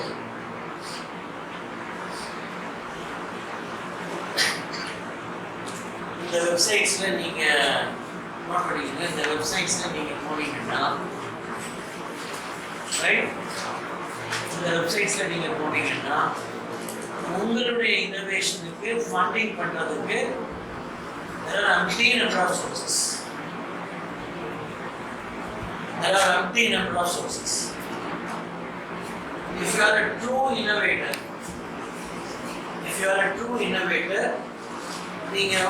நீங்கள் உள்ள ப்ரௌஸ் பண்ணி உள்ளே போனீங்க அப்படின்னா கவர்மெண்ட், சென்ட்ரல் கவர்மெண்ட் ஸ்கீம்ஸ் நிறைய இருக்குது, ஸ்டேட் கவர்மெண்ட் ஸ்கீம்ஸ் நிறைய இருக்குது, ரைட்? ஏதாவது ஒன்றில் யூ கேன் கெட் ஃபிட்டட் இன். இதில் வந்து வெஞ்சர் கேபிட்டலிசம் ஒன்று இருக்குது. வெஞ்சர் கேபிட்டலிசம் அப்படிங்கிறது மணி ஸ்பான்சர் பண்ணுறதுக்காகவே சில ஸ்பான்சர் குரூப்ஸ் இருக்குது. நீங்கள் உங்கள் ப்ராஜெக்டை சொன்னீங்க அப்படின்னா அவங்களுக்கும் ஒரு அக்ரிமெண்ட்டை போட்டு பிஸ்னஸில் என்ன ப்ராஃபிட், உங்களுக்கு ப்ராஃபிட்டபுளாக போகிறப்போ உங்களுக்கு இவ்வளோ ஷேர், எனக்கு இவ்வளோ ஷேர், அல்லது நாங்கள் ஃபஸ்ட்டு எஸ்டாப்ளிஷ் பண்ணிவிட்டு உங்களுக்கு தந்துடும், நீங்கள் இவ்வளோ ஃபீஸ் பே பண்ணணும். இந்த மாதிரி ஏகப்பட்ட ஃபார்முலா இருக்குது. இந்த ஃபார்முலாவில் நீங்கள் வந்து உங்களுடைய இன்னோவேஷன்ஸை வந்து மாஸ் மல்டிப்ளை பண்ண முடியும். ஈவன் இந்த ஸ்கீம்ஸ் மூலமாக நீங்கள் பேங்க்கில் லோன் வாங்குறதா இருந்ததா கவனிங்க. ஏன்னா மொபைல் ஃபோன் வச்சு கிளிக் பண்ணிக்கோங்க. கேளுங்க, முக்கியமான விஷயம். another 10 minutes. முக்கியமான விஷயம் ஃபண்டிங் அப்படிங்கிறப்போ எகெயின் ப்ராக்டிக்கல் டிஃபிகல்ட்டி. இப்போ நார்மலாக இந்த ஸ்டார்ட் அப் ஸ்கீம்ஸ் இல்லை, இந்த ஸ்டார்ட் அப் ஸ்கீம்ஸில் ஃபஸ்ட்டு என்ன பண்ணணும் அப்படின்னா நீங்கள் ஃபஸ்ட்டு வந்து ஒரு அஸ் அ சயின்டிஸ்ட் எவ்வளோ எம்பத்தைஸ், இப்போ என்ன ப்ராப்ளம் இருக்குது அப்படிங்கிறது நீங்கள் கன்சியூம் பண்ணுறது ப்ராசஸ் ஆஃப் எம்பத்தைஸ். கன்சர்ன் இருக்கணும். கன்சர்னை வச்சு நீங்கள் ப்ராப்ளத்தை ஐடென்டிஃபை பண்ணுறீங்க. ப்ராப்ளத்தை ஐடென்டிஃபை பண்ணப்போ நம்ம பழைய எக்ஸாம்பிள் மிஷினரி இருக்குது. ஆட்டோமேட்டட் சீட் டிரான்ஸ்பிளான்டர் அப்படின்னா what is an automated seed transplanter, seedling transplanter, what are the features of it, how it should be அப்படிங்கிறத நீங்கள் டிஃபைன் பண்ணணும். என்னோட ப்ராடக்டில் என்னென்ன ஃபீச்சர்ஸ் இருக்கணும், அது எப்படி எப்படி நான் கொண்டு வர போகிறேன்னு டிஃபைன் பண்ணணும். டிஃபைன் பண்ணுறதுக்கப்புறம் யூ ஹேவ் டு ஐடியேட். அதை எப்படி ஒரு ப்ராடக்டாக ஷேப் பண்ணுறது ஐடியேஷன். இதுக்கு தான் ஐடியேஷன் இன் அக்ரிகல்ச்சரல் இன்னோவேஷன். அதை நான் ஒரு ப்ராடக்டாக ஷேப் பண்ணுறதுக்கு இதை ஃபுல்லாக ஐடியா பண்ணணும். பண்ணின பிறகு you have to manufacture prototype. Prototype அப்படிங்கிறது நீங்கள் கண்டுபிடிக்கிற மெஷினுடைய ரா ஸ்ட்ரக்சர், ரா ஃபிசிக்கல் ஸ்ட்ரக்சர். பெருசாக கலர்லாம் அடிக்காமல் எஸ்தட்டிக்காலாம் இல்லாமல் அந்த வேலையை செய்கிற ஒரு ரா ஸ்ட்ரக்சர் ஒரு சின்ன ப்ரோட்டோடைப்பை நீங்கள் டிசைன் பண்ணணும். இந்த ப்ரோட்டோடைப்பை கண்டுபிடிக்கிறதுக்கு ஆக்சுவலாக இப்போ தியரட்டிக்கல் அண்டர்ஸ்டாண்டிங் என்ன அப்படின்னா ஒவ்வொரு யூனிவர்சிட்டியும் இன்குபேட்டர் செல் அப்படின்னு இருக்குது. இன்ஜினியரிங்கில் இன்குபேட்டர் செல். அந்த இன்குபேட்டர் செல்லில் போய் நீங்கள் உங்களுடைய மெஷினரிஸ் எல்லாம் யூஸ் பண்ணி இந்த ப்ரோட்டோடைப்பை நீங்கள் ஃபார்ம் பண்ணலாம். சப்போஸ் அங்கே இல்லை அப்படின்னா you want to seek for other outside sources. ஏதோ பட்டறைக்கு போய் அந்த லேத்தில் போய் ரிலேட்டிவ்ஸ் ஃப்ரெண்ட்ஸோட ஹெல்ப் பண்ணி செய்ய முடியும். இந்த ப்ரோட்டோடைப்பை ஃபார்ம் பண்ண பிறகு with the support of the institution you have to approach a bank. உங்கள் ப்ரோட்டோடைப் நல்லா இருந்தது, கன்வின்சிங்காக இருந்தது, இது மார்க்கெட்டில் ஃப்ளரிஷிங்காக வரும் அப்படிங்கிற ஃபெய்த் வந்து பேங்க்குக்கு கிடைச்சதுன்னா they will support you with any one of the under any one of the projects available in central government or state government. நிறைய ப்ராஜெக்ட்ஸ் இருக்குது. இந்த ப்ராஜெக்ட்ஸில் ஏதாவது ஒன்றில் ஃபிட்டிங் பண்ணி உங்களுக்கு அந்த மணி சப்போர்ட்டை தருவாங்க. மணி சப்போர்ட்டை தருவாங்க நான் ஈஸியாக சொல்கிறேன் இல்லையா? ப்ராக்டிக்கலாக நீங்கள் பேங்க் அப்ரோச் பண்ணுறப்ப அவ்வளோ ஈஸியாக இருக்காது. உங்களை அப்படியே ஞாபகம் எப்போவுமே ஃபினான்ஷியல் ஹெல்ப் வந்து பேங்க் நீங்கள் அப்ரோச் பண்ணுறப்ப நீங்கள் ஃபஸ்ட்டு போகிறப்போ உங்களை இன்வைட் பண்ண மாட்டாங்க. உங்களுக்கு பாசிட்டிவாக இது கிடையாது. ரிப்பீட்டட் எஃபர்ட்ஸ் எடுத்து ஒரு டைம் நீங்கள் ப்ரூவ் பண்ணிட்டீங்கன்னு வைங்க, I am truthful, my innovation is worthy. ஒரு தடவை நீங்கள் சின்னதாக ப்ரூவ் பண்ணிட்டீங்கன்னா பேங்கர் வந்து உங்களை தோட்டிக்கணும். பேங்கர் வந்து உங்களை தோட்டிக்கணும். சினிமா ஹீரோவுக்கு ஃபஸ்ட்டு பண்ண ஹிட்டு கொடுத்தா அப்புறம் பணமாக கொடுக்குற மாதிரி நீங்கள் எல்லாத்துக்குமே இந்த ஹார்ட்ஷிப் நான் நல்லா நடிச்சுக்கிறேன், எல்லாம் தேடிக்கலாம் ரொம்ப சூப்பராக சொன்னாலுமே கூட ப்ராக்டிக்கலாக உங்கள் காலம் என்ன வைக்கிறப்ப நிறைய இன்ஸ்டன்ட் சொல்லுவோம். பட் அந்த இன்ஸ்டன்ட் தாக்கு பிடிச்சி ஒரு சின்ன தூரம் ட்ராவல் பண்ணிட்டீங்கன்னு வைங்க, அப்புறம் எல்லாமே உங்களை தோற்றிக்கணும். நீங்கள் உங்களை ப்ரூவ் பண்ணிங்கன்னா பேங்கர்ஸ் அந்த இந்தியன் பேங்க் ஸ்டேட் பேங்க் இருக்குது, கனரா பேங்க் முன்னாடி வருது. பட் தொடக்கத்தில் உள்ள அந்த இடர்பாடுகள் இன்ஸ்டன்ட் யோசிச்சு விட்டுறாங்க. அதுதான் பணத்துக்கான உதவி. ஓகே, மூணாவது மார்க்கெட்டிங். மார்க்கெட்டிங் ஆஸ்பெக்டை பொறுத்த வரைக்கும் ஒரு பிஸ்னஸை வந்து நீங்கள் தரோவாக அண்டர்ஸ்டாண்ட் பண்ணணும் அப்படின்னா ரைட். இப்போ நீங்கள் வந்து ஒரு உங்களுக்கு வந்து இப்போ ஒரு நம்ம சொன்ன எக்ஸாம்பிள் இருக்கிற மாதிரி ஒரு ஆட்டோமேட்டர் டிரான்ஸ்பிளான்டர் எல்லாம் ஐடியா பண்ணிட்டீங்க, ப்ரோட்டோடைப் வரைக்கும் ரெடி அப்படிங்கிறப்ப என்ன பண்ணணும், சைலண்டாக அது ரிலேட்டட் ஆர்கனைசேஷனில் 2 years எக்ஸ்பீரியன்ஸ் இப்போ ஒரு பெஸ்டிசைட் கண்டுபிடிக்கிறீங்க, அந்த பெஸ்டிசைட் இண்டஸ்ட்ரி ஏதாவது வந்து 2 years என்ன ரெகுலேஷன் கம்மியாக இருக்கக்கூடிய கொஞ்ச நாள் ஒர்க் பண்ணணும். So that you can understand the entire marketing setup, you can understand, you can know about the entire marketing network, you can understand about all the nuances in the concept of marketing. அதில் thousands and thousands of nuances இருக்கும், thousands of petty issues. அதை ஒரு கிளாஸ்லேயோ ஒரு MBA கோர்ஸ்லோ சொல்லி நம்ம படிக்கிறோம். நல்லா understand. ஒரு சின்ன பெட்டி கடை வச்சுருக்காங்க, அந்த பெட்டி கடை நடத்துறது நீங்கள் நாளைக்கு போய் நடத்த முடியாது. அந்த பெட்டி கடை நீங்கள் நடத்துறதுனா கூட ஒரு மாதம் அப்சர்வ் பண்ணணும். எங்கெங்கே சுற்றி வாங்குறாரு, எங்கெங்கே சீப்பாக கிடைக்குது. உதாரணத்துக்கு ஆடவர்தான் கடை இருக்குது, ஆடவர் டிஷர்ட் இருக்குல்ல, ஆடவர் டிஷர்ட் வந்து இன்னைக்கு சக்ஸஸ்ஃபுல்லாக ஓடுதா, ஒரு நாளைக்கு வந்து ஒரு 5000 டீ இருக்குது. பட் ஆடவர் நம்மளோட ஒரிஜினல் கதை தெரியுமா? முதல்ல கிழப்பீதியில் வச்சுருந்தாரு, காணல் ஒரு இடத்துல வச்சுருந்தாரு, 3 இடத்துல வச்சு ஃபெயிலியர் ஆன பிறகு 4வது இடத்துல தான் இவங்களோட சக்ஸஸ்ஃபுல்லாக இருக்கிறார். அந்த ஃபெயிலியர்ஸ் வந்து டாட்டின் லாஸ்ட் அந்த ஒவ்வொரு விஷயமா கருத்து இன்றைக்கி அந்த கரெக்டாக அந்த இடத்த பிடிச்சி என்னென்ன செஞ்சால் பசங்க வருவாங்க, ஸ்டாஃப் வருவாங்க தெரிஞ்சு இன்றைக்கி வந்து மோஸ்ட் சக்ஸஸ்ஃபுல் டீ ஷாப் இன்ஸ்டமாக வந்து அவர் தான் after many number of failures இதா. ஸோ அதனால் வந்து நீங்கள் இப்போ ஒரு என்டர்பிரைஸ் ஆரம்பிக்க போகிறீங்கன்னா விதவுட் எக்ஸ்பெக்டிங் மச் ரெகுலரேஷன் ஏதாவது ஒரு அது ரிலேட்டட் இண்டஸ்ட்ரியில், அது ரிலேட்டட் இன்ஸ்டிடியூஷனில், அது ரிலேட்டட் என்டர்பிரைஸில் இண்டஸ்ட்ரியும் ஒர்க் பண்ணணும். எல்லாத்தையும் சைலண்ட்டாக அப்சர்வ் பண்ணுங்கள். மார்க்கெட்டிங்லேருந்து, அக்கௌண்டிங்லேருந்து, லேபர் மேனேஜ்மெண்ட்லேருந்து எல்லாமே நைஸாக அப்படியே உள்ள வெளியே சொன்னாலும் கிளாஸ் பண்ணிகிட்டே இருக்கும். ப்ளஸ் உங்களுடைய இன்னோவேஷன் கையில் இருக்குது. அப்படியே ஒரு 2 இயர்ஸ் கழிச்சு ஃபண்டிங் அதெல்லாம் சோர்ஸ் பண்ணிட்டு அப்படின்னா தான் சக்ஸஸ்ஃபுல்லாக இருக்குது. But any set of business, இப்போ நீங்கள் ஒரு அக்ரிகல்ச்சர் பெரிய வைக்கணும்னு நினைக்கிறீங்க, அல்லது ஒரு mixer industry fertiliser mixer unit வாங்கணும்னு நினைக்கிறீங்க, அல்லது ஒரு நர்சரி லார்ஜ் ஸ்கேலில் வாங்கணும்னு நினைக்கிறீங்க, அல்லது ஒரு கட்லா யூனிட் ஆரம்பிக்கணும்னு நினைக்கிறீங்க, அதெல்லாம் ஒரு பிஸ்னஸ் ஐடியாஸ் இருந்தீங்கன்னா கர்நாடகா பிஎஸ்ஐ முடிச்ச உடனே அங்கே போய் ஜாயின் பண்ணுங்க. ஏதாவது ஒரு யூனிட்டில் அது கென்யாவாக இருக்கலாம், ஹாங்காங் கட்லார்னா கென்யா இருக்கும், ஹாங்காங் நிறைய இடத்துல இருக்குது. அங்கே போய் ஜாயின் பண்ணிவிட்டு இந்த import export items, accounting methods, labour management, technical aspects எல்லாம் சைலண்டாக கற்றுட்டு 2 வருஷம் கழிச்சு அந்த சிஸ்டத்தை அப்படியே நீங்கள் ரெப்ளிகேட் பண்ணிங்கன்னா சக்ஸஸ்ஃபுல்லாக ஆகும். தொடக்கத்துலேயே போய் மொபைல் அப்படின்னா ஒரு விழுந்து சும்மா போய் ஆரம்பிச்சிங்க அப்படின்னா இதுதான். So this is all about ideation in agricultural innovation.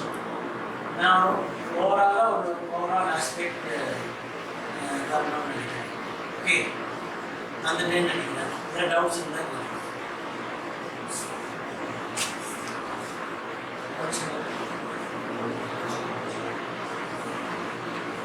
Negative.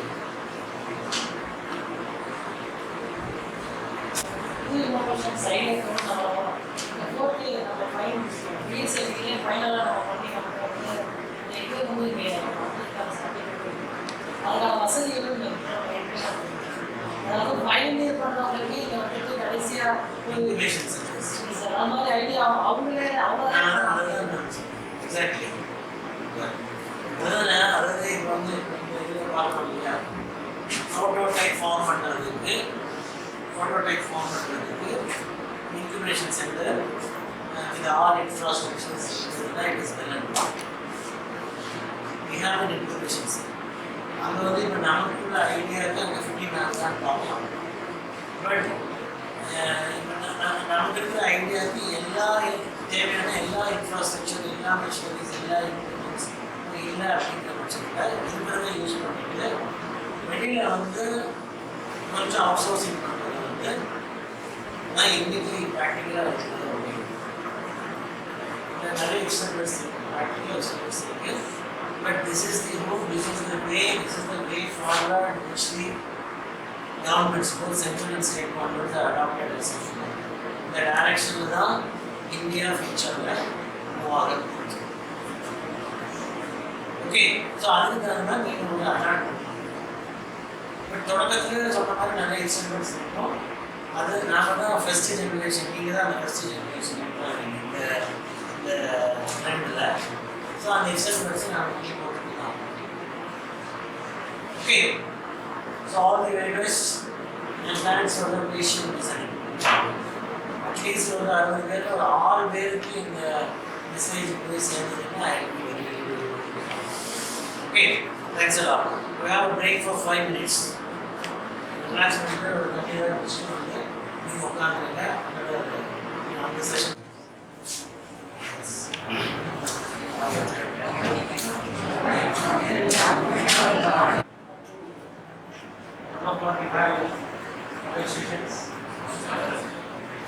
classes cancel program for myself so discuss about the new education policy NEP. So earlier before independence in India we are having Gurukula country system. That is students they were went to Guru's house and staying there. So up to around 15 age வரைக்குமே குழந்தைங்க எங்கே தான் இருப்பாங்க, children went there to find their Guru's house. So அந்த குருவோட ஹவுஸ்ல இருந்து தான் they learn everything. So once after introduction of education system in India by British people, British தான் இங்கே நம்ம education system தான் ஓரளவுக்கு டெவலப் பண்ணியிருக்காங்க. கொடுக்கும்போது கிட்டத்தட்ட இப்போ மெக்காலா சிட்டி சிஸ்டம் எஜுகேஷன் சிஸ்டம் ஒரு சிஸ்டம் ஆரம்பித்தாங்க.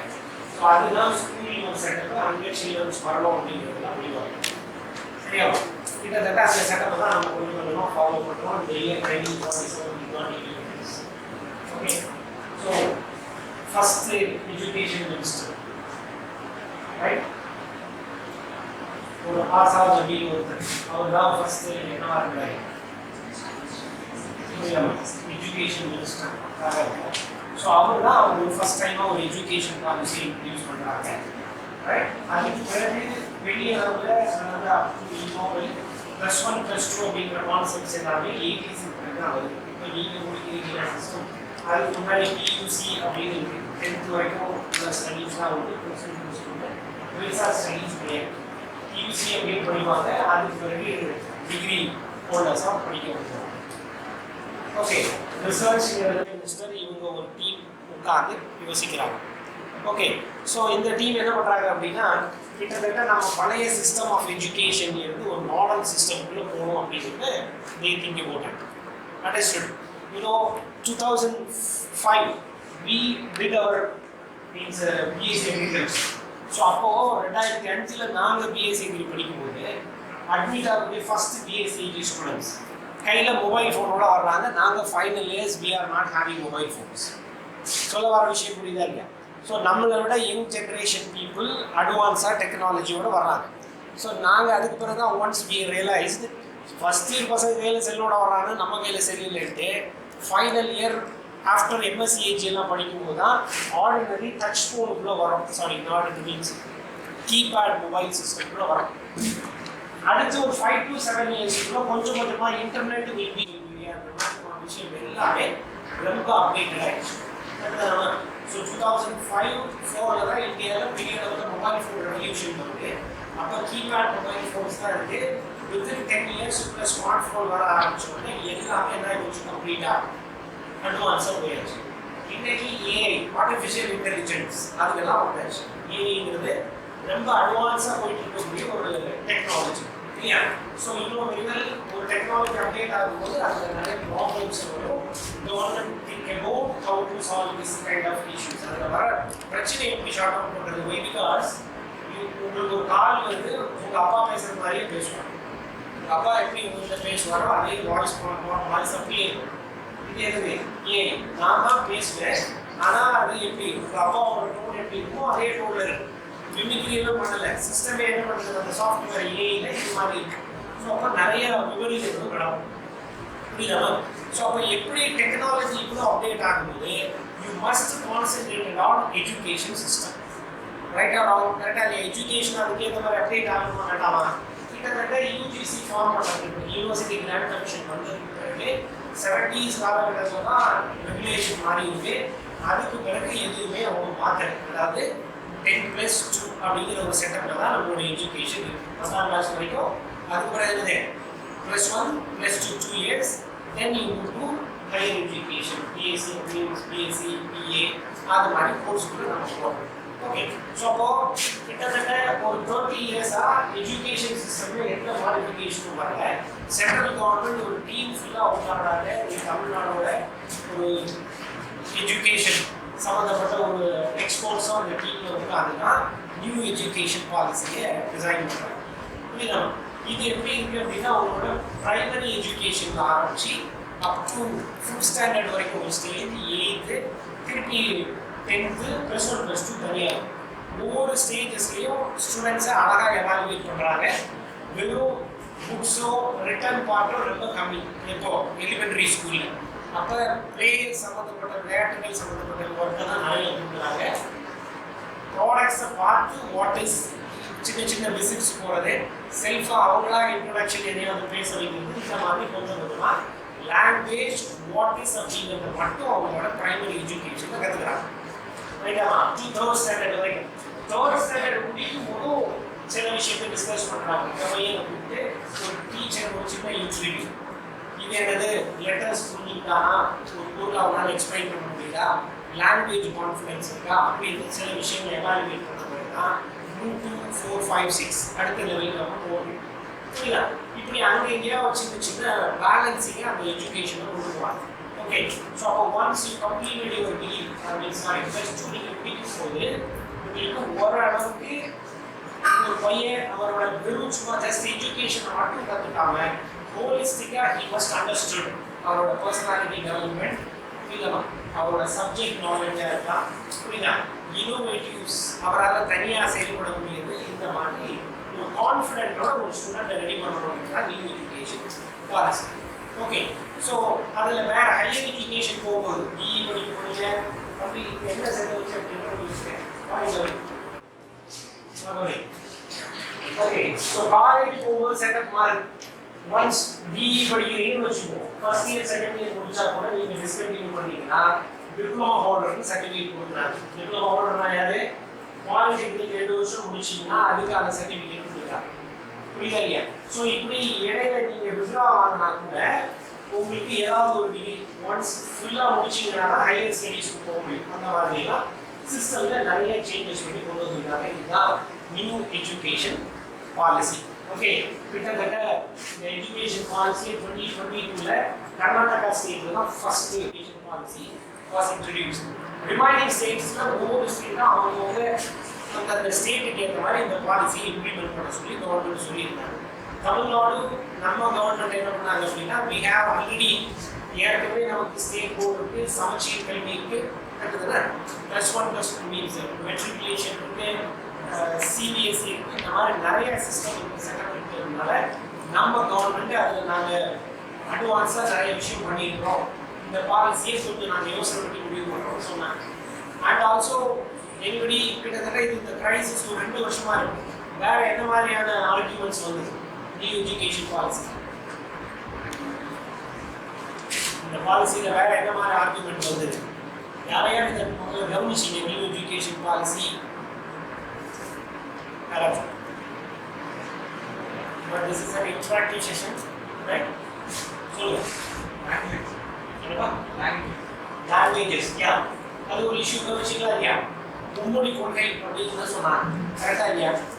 மும்மொழி கொள்கை தமிழ்நாடு நம்ம 2 வருஷமா இந்த இயர் 67ல இருந்து நம்ம 2 மொழி கொள்கையை தான் ஃபாலோ பண்றோம்.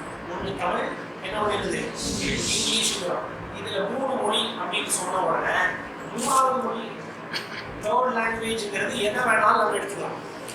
பட் இங்கே நம்ம என்ன பண்ணிட்டாங்க அப்படின்னா 3வது மொழிங்கிறது ஹிந்தி தான், அதை தான் கற்றுக்க சொல்கிறாங்கன்னு ஒரு இஷ்யூ இருக்குது.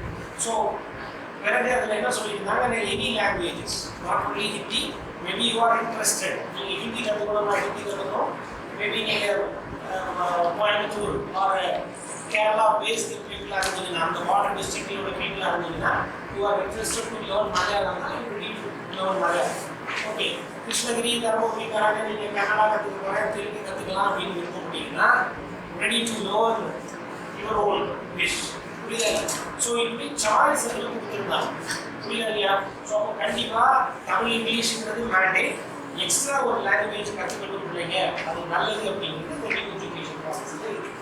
ஸோ தமிழ்நாட்டில் நம்ம பேசும்போது பொதுவாக என்ன பண்ணிட்டாங்கன்னா அது ஹிந்தியை தான் படிக்க சொல்ல போகிறாங்க அப்படின்னு ஒரு இஷ்யூ வந்துட்டு அதை சால்வ் பண்ணிட்டாங்க.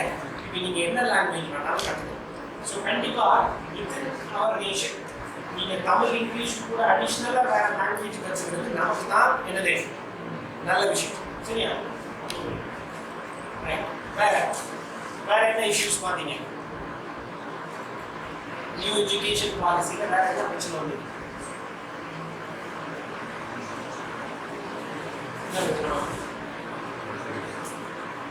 எக்ஸாம்ஸ் வைக்கிறீங்க அப்படின்னு ஒரு பிரச்சனை கேட்டீங்களா இல்லையா? 3ஆம் கிளாஸ்லேயே எக்ஸாமு, 5ஆம் கிளாஸ்லேயே எக்ஸாமு வச்சிங்களா இல்லையா? வச்சிங்களாமா? இப்போ அதெல்லாம் சொல்லிட்டீங்கன்னா நான் எல்லாம் சொல்லி போவாங்க. கவனிச்சிங்களா இல்லையா? 3 விஷயம் முக்கியமாக பேசப்படுது. ஒன்று தம்பி சொன்ன லாங்குவேஜ், மொழி ஒரு பிரச்சனையாக இருக்குது. இடையில எக்ஸாம் வச்சிங்கன்னா என்ன ஆகும்? 3ஆம் கிளாஸ்லேயே அவன் என்ன பண்ணிடுவோம், ஒருவேளை தேர்வுக்கு பயந்து எக்ஸாம் எழுதாமல் போயிடக்கூடாது அப்படின்னு ஒரு பிரச்சனை இருக்குது. கரெக்டாக? கரெக்டாக 8ஆம் கிளாஸ்ல எக்ஸாம் வச்சிங்கன்னா என்ன ஆகும்னு சொல்லும்போது கவர்மெண்ட் சைடில் ரொம்ப கிளியராக எக்ஸ்பிளைன் பண்ணாங்க. இல்லை நாங்கள் வந்து எக்ஸாம்ஸ் வைக்கிட்டு நம்ம எப்படி வைக்க போகிறோம் அப்படின்னா பையனோட ஒரு பேசிக்காக ஒன்றுமே தெரியாமல் அவன் அடுத்த லெவலுக்கு போகிறத கொஞ்சம் அவனுக்கு அங்கே சின்ன சின்ன செக்ஸ் தான் வைக்கணும் தவிர இதை வச்சு பெரிய நம்பரை ஒன்றும் ஃபியூச்சர் பண்ண மாட்டோம் அப்படின்னு கவர்மெண்ட் ப்ராமிஸ் கொடுத்தாங்க. புரியுதா இல்லையா? எஸ். நெக்ஸ்ட் வேற என்ன? இன்னும் 3வது 2 இயர்ஸ் படிச்சாலே பாலிடெக்னிக் இன்ஜினியரிங் முடிச்சா நீங்கள் பாலிடெக்னிக் சர்டிஃபிகேட் கொடுத்தீங்கன்னா நிறைய பேர் வெறும் பாலிடெக்னிக் சர்டிஃபிகேட் போகணும்னு 2 வருஷத்துல விட்ரா பண்ணிடுவாங்க. ஃபுல்லாக ஒரு கோர்ஸை முடிக்கணும் அப்படின்னு எல்லாரும் நினைக்க மாட்டாங்க அப்படின்னு ஒரு இஷ்யூவை சொன்னாங்க. இந்த 3 விஷயம் தான் நியூ எஜுகேஷன் பாலிசியில் என்னன்னா நம்ம தமிழ்நாடு சைடில் இதை ஒரு இருக்கக்கூடிய சிக்கலாக சொன்னாங்க. பட் நியூ எஜுகேஷன் பாலிசிங்கிறது ஸோ நிறைய நல்ல விஷயம் இருக்குது அப்படின்னு ஒரு எக்ஸ்பர்ட் ஃப்ரம் தமிழ்நாடு அவரெல்லாம் உட்காந்து தான் இந்த நியூ எஜுகேஷன் பாலிசியை ரெடி பண்ணியிருக்காங்க. ஸோ இன்னைக்கு செஷனில் நம்ம டிஸ்கஸ் பண்ண போகிறது ஒன்று there is new education policy, another one is entrepreneurship. So our domain, myself from agricultural economics, so the domain that is based on entrepreneurship, management oriented. So இந்த ரெண்டு டைப்ஸ் தான் நம்ம டிஸ்கஸ் பண்ணுவோம். Okay, so first new education policy okay NEP 2022. எஜுகேஷன்ல என்ன வரும்? நான் சொன்ன மாதிரி technology we have a lot of updates, so we must know our education எப்படி இருக்கணும். கண்டிப்பா ஒரு ஸ்டாண்டர்ட் வேணுமா வேண்டாமா? ஸோ நம்ம ஃபாரின் கண்ட்ரீஸ்ல போய் நம்மளோட ஸ்டூடெண்ட்ஸ் கம்ப்ளீட் பண்ணணும் அப்படின்னா we have a proper basement வேணுமா இல்லையா? படிக்கும் போதே ஒரு நல்ல பேஸோட படிச்சாங்க அப்படின்னா ஸோ நீங்க இன்டர்நேஷனல் லெவல்ல போய் ஒரு ஃபோரம்ல ப்ரெசென்ட் பண்ணும்போது உங்களுக்கு அந்த கேரியரோட நீங்க போக முடியும். ஸோ அப்போ ஸ்டாண்டர்டை மாறணும் அப்படிங்கிறதுக்காக தான் நியூ எஜுகேஷன் பாலிசி கொண்டு வராங்க. So prime minister Shri Narendra Modi chair MP review meeting 2020 means corona டைம்ல இல்லையா? ஸோ கோவிட் வந்தப்போ தான் இந்த நியூ எஜுகேஷன் பாலிசி பற்றி நிறைய டிஸ்கஷன் நடக்குது. ஸோ இம்ப்ளிமெண்ட் ஆகிறதுக்கு 2022 இயர்ஸ் தேவைப்பட்டதுக்கான காரணம் என்ன அப்படின்னா ஸோ விஷயம் இதான் அந்த கோவிட் சிச்சுவேஷனை இதை இம்ப்ளிமெண்ட் பண்ண முடியும். Okay, yes. Then the meeting to review the implementation of NEP was held on 7th May 2022. Right, the history of national education policy. So first in the year 1947, right? So rural, urban areas, all around education போகணும்னா நம்ம education formation வந்து ஸ்ட்ராங்கா இருக்கணும். So first one, Abul Kalam Azad, the first education minister. Okay, Abul Kalam Azad தான் என்ன பண்றாரு? First education மினிஸ்டரா இருக்காரு. அவர்தான் ஒரு கல்வி திட்டத்தை கொண்டு வராரு. ஸோ அந்த கல்வி திட்டம் ஒவ்வொரு காலகட்டமா நகர ஆரம்பிக்குது. So the Union government established the University Education Commission 1948 UGC இருந்து right 1948 to 1949, Second Education Commission 1952 to 1953. So இதுதான் 64 to 66 தான் இருக்கு. இப்போ நம்ம ஃபாலோ பண்ணக்கூடிய UGC University Grant Commission. So அப்போ இந்த 66க்கு முன்னாடி நம்மளோட அண்ணாமலை யூனிவர்சிட்டி மாதிரியான இன்ஸ்டிடியூஷன்ஸ் எல்லாம் இதுக்கு கிட்டத்தட்ட எத்தனை வருஷத்துக்கு முன்னாடி உள்ளது? 30-40 வருஷத்துக்கு முன்னாடி உள்ளது நம்மள மாதிரியான அண்ணாமலை இன்ஸ்டிடியூஷன்ஸ். புரியுதாமா? ஸோ அப்போ யூனிவர்சிட்டி கிராண்ட் கமிஷன் வர்றதுக்கு 30 வருஷத்துக்கு முன்னாடியே எஜுகேஷனை பெரிய அளவில் தமிழ்நாடு மாதிரியான especially in the coastal area. So disadvantaged districts of Tamil Nadu சொல்லக்கூடிய இந்த கடலூர் விழுப்புரம் டிஸ்ட்ரிக்ட்டுக்கு நிறைய நம்பர்ஸ் ஆஃப் ஸ்டூடெண்ட்ஸ்க்கு என்ரோல் பண்ணிட்டு இருந்த இன்ஸ்டிடியூஷன் நம்மளோட இன்ஸ்டிடியூஷன். ஸோ அப்போ யூஜிசிங்கிறதெல்லாம் வர்றதுக்கு முன்னாடியே நம்மளோட இன்ஸ்டிடியூஷன் இருக்கு. ஸோ இவங்க அதனால தான் நமக்கு சில சலுகைகள்லாம் நம்ம யூனிவர்சிட்டிக்கு கொடுத்துருக்காங்க. உங்களுக்கு அதெல்லாம் தெரியும். Next yes, history of national education policy. So Jawaharlal Nehru, so இவரோட காலகட்டத்துல தான் UGC எல்லாம் ஃபார்ம் பண்றாங்க. IIT Indian Institute of Technology சென்னையில இருக்கக்கூடிய இன்ஸ்டிடியூஷன்ஸ் எல்லாம் கூட இவரோட காலகட்டத்துல தான் வருது. The year 1961, Union government formed the National Council of Education Research and Training NCERT. இதெல்லாம் exclusively for research in education. Educationல என்னென்னலாம் இம்ப்ரூவ்மென்ட் பண்ண முடியும் அப்படிங்கிறதுக்காக தனித்தனியா committees was formed in the year 1961. So highlight of new education policy: ensure universal access at all level of school education. புரியுதா? universal access என்னது? So school levelல கத்துக்கிறதே பசங்களுக்கு எப்படிப்பட்ட standard கொடுக்கணும்? International level. So you know very well about central syllabus. Central syllabus என்னது? CBSE syllabus இருக்கா இல்லையா? இந்த சிஸ்டமோட advantage என்ன? சிபிஎஸ்சி. சிபிஎஸ்சியோட அட்வான்டேஜ் என்ன?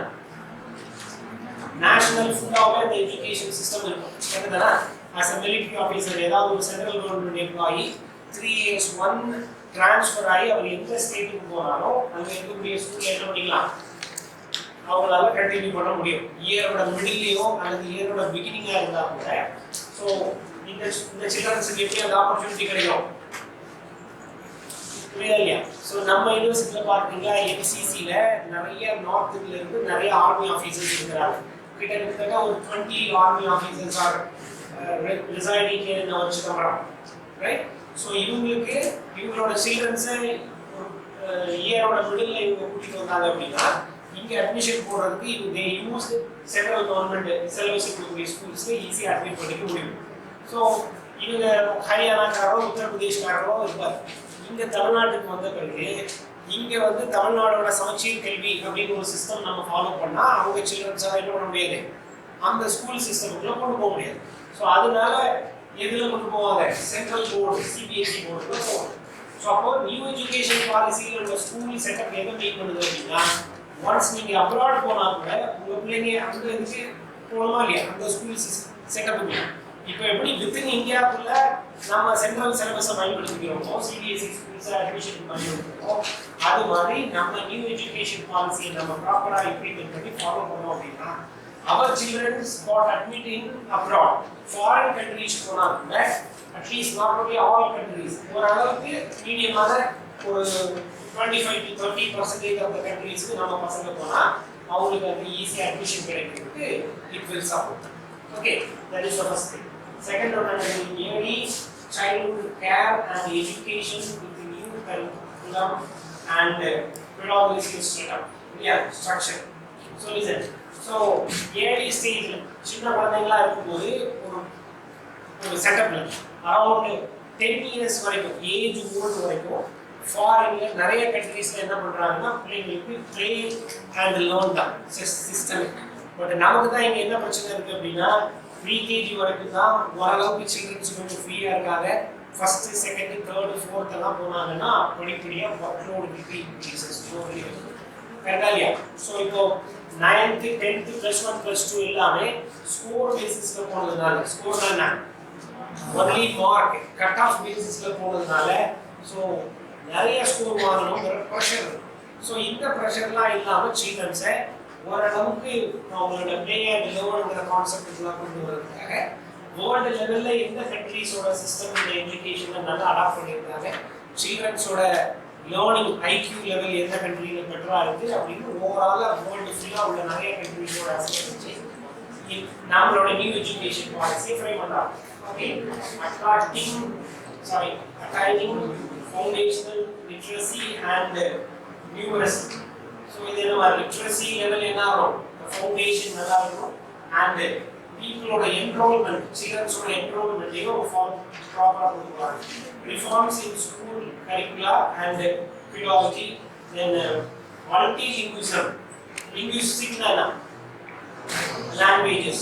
So in our university also we have linguistic, தனியா ஒரு டிபார்ட்மெண்ட் இருக்கு. ஸோ ஃபுல்லாக மொழி சம்பந்தமான ஆராய்ச்சி, தமிழ், இங்கிலீஷ், அப்படி மல்டி லாங்குவேஜஸ்.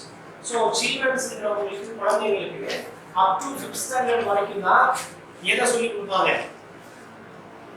லிங்குஸ்டிக்கான ப்ராக்டிசஸ் இருக்கும். லிங்குஸ்டிக்னா அல்லது அவனோட தாய்மொழி ப்ளஸ் இங்கிலீஷ் ஆர் உங்களுக்கு வேற என்ன சாய்ஸ் நீங்கள் வேணும்னீங்களோ இது எல்லாமே எத்தனை ஸ்டாண்டர்டோட முடிச்சுருவாங்க, 5th ஸ்டாண்டர்ட் 5 6ஆம் கிளாஸ்க்குள்ள கண்டிப்பாக என்ன முடிவாங்க, லாங்குவேஜஸும் முடிச்சுருவாங்க. அதுக்கு பிறகு தான் சயின்ஸு, சோஷியல் சயின்ஸுன்னு மெயின் சப்ஜெக்டுக்குள்ளே என்ட்ரு ஆகலாம்.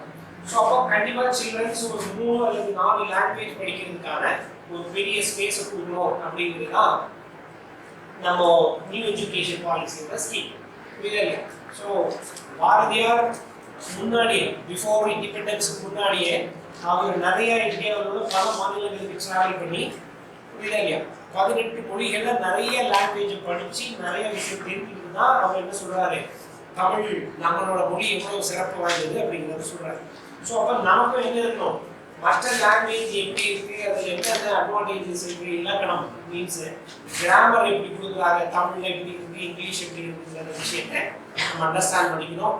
அதில் இருக்கக்கூடிய இலக்கியங்கள் நிறைய திருக்குறள் மாதிரியான விஷயங்களை உலகம் முழுவதும் போய் சேர்க்கணுமா இல்லையா, எவ்வளோ நல்ல விஷயம் இருக்கு. ஸோ அப்போ language that is very important. Okay, then teachers recruitment and career path. So இதெல்லாம் next important issue, advantage of national education policy. So நம்மளோட பழைய சிஸ்டம் எப்படி இருக்கு, 10 plus 2. இப்போ எப்படி வச்சிருக்காங்க, 5 plus 3 plus 3 plus 4. இப்போ ஃபர்ஸ்ட் 5ங்கிறதுல எதெல்லாம் வந்துருது, நர்சரியில ஆரம்பிச்சு 3rd standard வரைக்கும் pre-KG, right? So LKG, UKG ஆரம்பிச்சு first second pre-KG ல UKG, LKG 1 2 right 3 3rd standard வரைக்கும் ஒரு ஸ்டேஜ். ஓகேவா, அதாவது first 5. அடுத்த மூணு அப்ப என்னது, 4 5 6, அடுத்தது 7 8 9. ஸோ இப்படி ஒரு செட்டை அழகாக பிரிச்சு என்ன கொடுக்குறாங்க, எஜுகேஷனை சின்ன சின்னதாக ஸ்ப்ளிட்டப் பண்ணி கொடுக்குறாங்க. ஓகே, ஸோ அப்போ +2 வரைக்கும் இருக்கக்கூடிய 10 + 2ங்கிறத சிஸ்டமை சின்ன சின்னதாக பிரேக் பண்ணி கொடுத்துருந்தாங்க. ஸோ அவங்க ஒவ்வொரு ஏஜையும் கொடுத்துருக்காங்க, எந்தெந்த ஏஜில் எந்தெந்த செக்டர் இருப்பாங்க அப்படிங்கிறது பொறுத்து.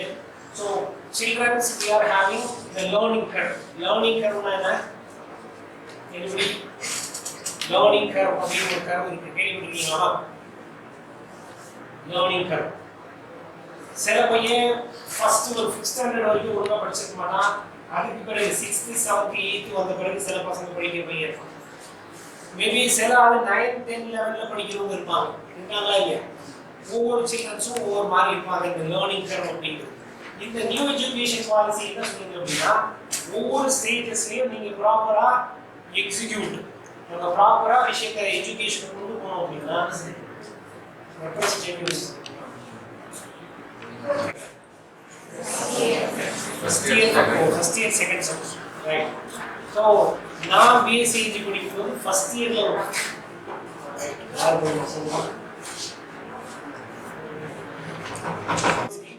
படிக்கிறது புரியுதா? ஸோ ஸ்டேட் அக்ரிகல்ச்சர் யூனிவர்சிட்டியில் அவருக்கு பிளான்ட் மெத்தாலஜி படிச்சிருக்குது, அங்கே எம்எஸ்சி அட்மிஷன் போடுறாங்க. முடிச்சு பிளான்ட் குவாரண்டைன் ஆஃபீஸ் பிஇசியில் முடிச்சு plant quarantine national level job போகிறாங்க, சென்ட்ரல் கவர்மெண்ட் ஜாப் போகிறாங்க. புரியுதா? ஸோ ஒவ்வொருத்தரோட லேர்னிங் கர்வ் ஒவ்வொரு மாதிரி இருக்கு. புரியுதா இல்லையா? உங்களுக்கு இப்போ இருக்க 10 + 2 செட்டப்பை விட இந்த செட்டப்புக்குள்ள போனீங்கன்னா இந்த லேர்னிங் கர்வை எப்போ வேணாலும் நீங்கள் பிக்கப் பண்ணிக்கலாம் அப்படின்னு ஒரு அட்வான்டேஜ் இருக்கு அப்படிங்கிறத மீன்ஸ் தட். ஓகே,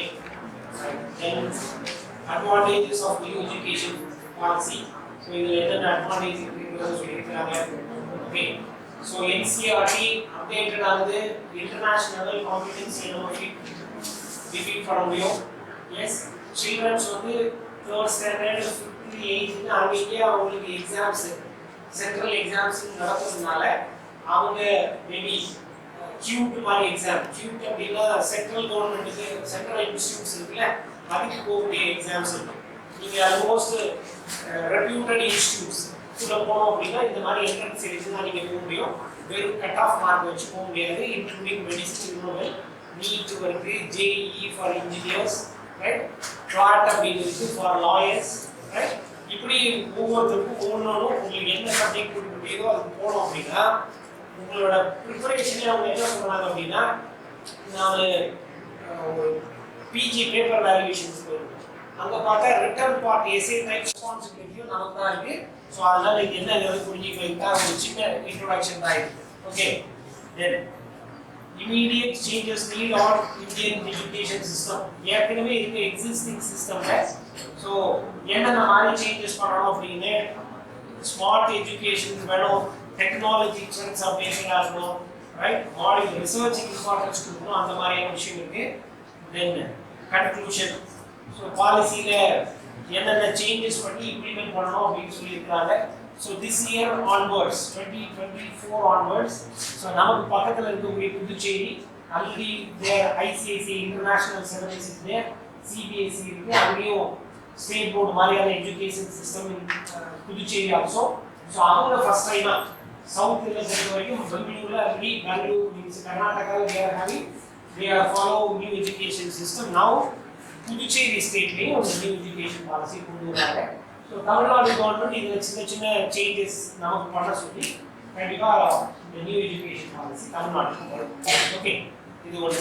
ரெண்டாவது நான் என்னோட டைட்டில் வந்து ஆண்டர்பிரினர்ஷிப். Okay, I know. என்ன மாச்சு 1:45 சீக்கிரமாக முடிச்சிடறேன். So who is entrepreneur? Entrepreneur na yaar hai? Entrepreneur na.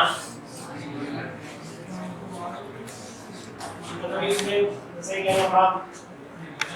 अभी बता रहे हैं ऊपर है ना बात नहीं पूछो क्या पूछ रहा है? हाँ, who is entrepreneur? Entrepreneur na yaar hai?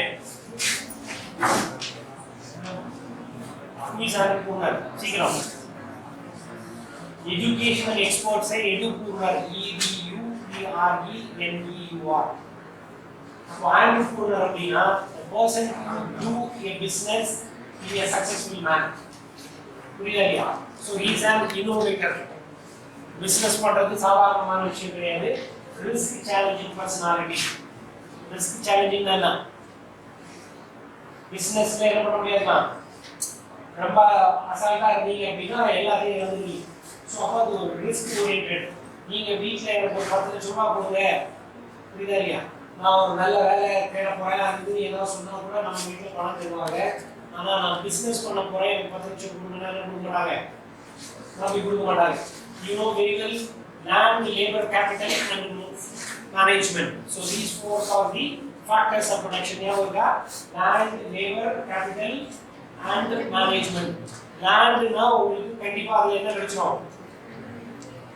Lando பில்டிங்கோ இருந்துச்சுன்னா அதுல ரெண்ட் கிடைச்சிரும். இதுல எந்த ரிஸ்க்கும் கிடையாது. கரெக்டாமா? லேண்ட் இருந்துச்சுன்னா ரெண்ட் கிடைச்சிரும். லேபரா இருந்தீங்கன்னா என்ன கிடைச்சிரும்? வேஜ் கிடைச்சிரும். பணமா வச்சிருந்தீங்கன்னா என்ன கிடைச்சிரும்?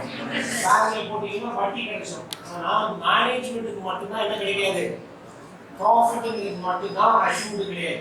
கரெக்டா இல்லையா? லேண்டை லீஸ்க்கு கொடுத்துருக்கீங்க, அதுக்கு பில்டிங்கை ரெண்ட் கொடுத்துருந்தீங்க அப்படின்னா மாதம் 5000 10,000 என்ன பேசுறீங்களோ அந்த காசு வந்துடும். லேபராக இருந்தால் ஒரு நாள் வேலைக்கு போனீங்கன்னா 500 ரூபா சம்பளம்னா 500 ரூபா சம்பளம் கிடைச்சிடும். லேபர் கேபிட்டல் பணத்தை இன்வெஸ்ட் பண்ணியிருக்கீங்க, 1 லட்சம் பேங்க்ல டெபாசிட் பண்ணீங்கன்னா மாதம் 1000 2000 என்ன வட்டி தருவாங்க அதை கிடைச்சிடும். ஆனால் என்னது ஆண்டர்பிரினர் மேனேஜ்மெண்ட்டுங்கிறது எப்படி ஃபிக்ஸட் கிடையாது. 2000 கிடைக்கும் 3000 கிடைக்கும் கிடையாது. புரியுதா இல்லையா? அப்போ அது ரிஸ்க் ஓரியன்டான ஒரு ப்ராசஸ். ஓகே, ஸோ அப்போ இன் economics we are having MBA, business administration, right? So business administration ல entrepreneur அப்படிங்கிறது ரொம்ப முக்கியமான பர்சன். ஓகேவா? entrepreneur. So listen, அக்ரிகல்ச்சர்ல ஏன் இவ்வளவு பிசினஸ் இருக்கு அப்படின்னா அக்ரிகல்ச்சரல் ப்ராடக்ட்ஸோட நேச்சர் அப்படி. புரியுதா இல்லையா? அக்ரிகல்ச்சரல் கமாடிட்டிஸோட நேச்சர் எப்படி இருக்கு? Nature of agriculture commodities, nature of agriculture commodities. Who எப்படி இருக்கு agriculture commodities இருக்கு? What way it will differ from industry food? என்ன இருக்கிற industry food இருந்து வித்தியாசப்படுது? industry food கோ agriculture commodities க்கு என்ன வித்தியாசம்?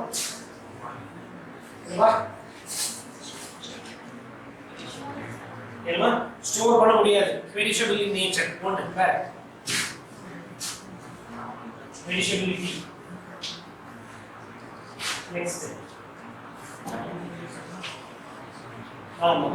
வாங்கி சாப்பிடுறீங்க இல்லைம்மாங்கல்ல, சாப்பிட்றோமோ இல்லையா?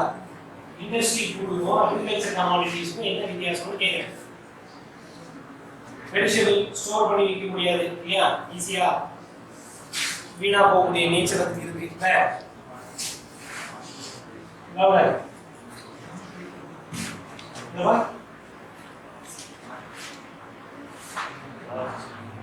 நல்லா பசிக்குது அப்படின்னா நேரா வயல்ல போய் ஒரு கை நிறைய நெல்லை ஊற்றி சாப்பிட்டா முடியுமா? சாப்பிட முடியாது. அதோட நேச்சர் எப்படி இருக்கு? ப்ராசஸிங் போனது. புரியுதா இல்லையா? This is advantage. புரியுதா இல்லையா? ஒரு பக்கம் ப்ராசஸ் டேரக்டா நீங்க ரைஸை கட்டு போய் பேடி ஃபீல்ட்ல எடுத்து சாப்பிட முடியாது. அப்போ ப்ராசஸிங் இண்டஸ்ட்ரீஸ் அங்கே தேவைப்படுது. புரியுதா இல்லையா? அக்ரிகல்ச்சர் வந்து நிறைய எம்ப்ளாய்மெண்ட் ஆப்பர்ச்சுனிட்டி கொடுத்துருக்கு. ஒய் பிகாஸ் பேடி தான் நமக்கு கிடைக்கும். இதை ப்ராசஸ் பண்ணி ரைஸ் ஆக்கின பிறகு தான் நம்ம கன்சியூம் பண்ண முடியும். புரியுதா இல்லையா? அப்போ கமாடிட்டிஸ் எப்படி இருக்கு? Perishable in nature, seasonal basis. April May ஜூன்ல மட்டும்தான் உங்களுக்கு சர்ப்ளஸா லைட் மேங்கோஸை நீங்க சாப்பிட முடியும். ரிமைனிங் 9 months நீங்க மேங்கோவை சாப்பிடணும்னு நினைச்சீங்கன்னா ஸோ அதை கன்வெர்ட் பண்ணி ஆகணும். Process that is important. Bulb extract பண்ணி ஜூஸ் ஆகும், ஸ்குவாஷ் ஆகும், ஜாம் ஆகும், பிக்கிள்ஸ் ஆகும், ஏதோ ஒரு ஃபார்ம்ல ஆல்டர்னேட் மாற்றி வச்சுன்னா நீங்க என்ன பண்ண முடியும்? You consume agricultural foods. And also the resource, the products are bulky in nature. Bulky அளவு ரொம்ப பெருசு, unsized. இல்லையா? சில்லியை நீங்க எக்ஸ்போர்ட் பண்ணணும்னு நினைச்சீங்கன்னா ஒரு மூடை பெரிய அளவுல சில்லியை எடுத்து பேக் பண்ணி அனுப்ப போறீங்க. புரியுதா? பெரிய மூடை. அதோட வெயிட் எப்படி இருக்கும்? மூடை தான் பெருசா இருக்கும். காட்டன் எப்படி இருக்கும்? மூடை தான் பெரிய மூடையா இருக்கும். வெயிட் எப்படி இருக்கும்? கம்மியா இருக்கும். It's occupy very big space. பெரிய இடத்தை ஆக்குபை பண்ணிடும். அப்ப நீங்க ஃபாரின் கண்ட்ரீஸ் எக்ஸ்போர்ட் பண்ணணும் அப்படின்னா சில்லிஸை பவுடரா மாத்தினீங்கன்னா என்ன ஆயிடும்?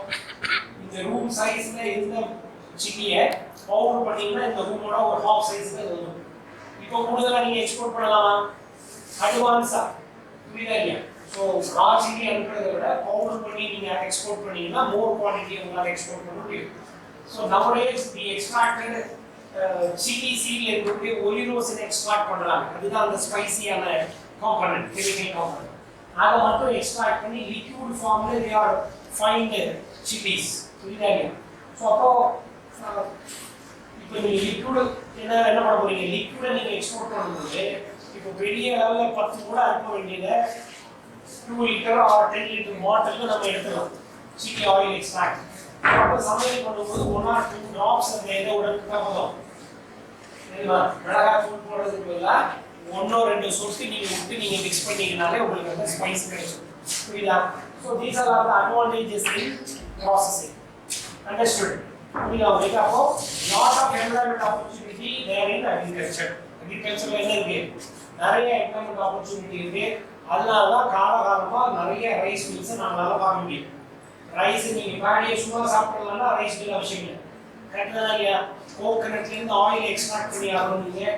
ஸோ கேஷ்யூவா இருந்தால் அதை ப்ராசஸ் பண்ணி அதோட எடிபிள் பார்ட்டை தனியாக எடுத்தாலும், சுகர் கேன்னா நீங்க கிரஷ் பண்ணி எக்ஸ்ட்ராக்ட் எடுத்து sugar molasses main product by products நிறைய ப்ராசஸிங் இருக்கிறதுனால still in India 70% of the people are directly or indirectly dependent on agricultural and allied enterprises. புரியுதா இல்லையா? கடலூர் டிஸ்ட்ரிக்டே அதுக்கு பெரிய உதாரணம். ஸோ இங்கே பேடி ஃபார்மிங் நிறைய, சுகர் கேன், பனானா, புரியுதா? Lot of vegetables area cultivated. So coastal ஜோனுங்கிறதுனால இன்லாண்ட் ஃபிஷ் கல்ச்சர் இங்கே நிறைய இருக்கு. கட்லா, ரோகு, மிருகால் அந்த மாதிரி நிறைய ஃபிஷ். இங்கே இருக்கக்கூடிய கிளேஸ் டைப் ஆஃப் சாயில்ங்கிறதுனால water holding capacity the soil is high.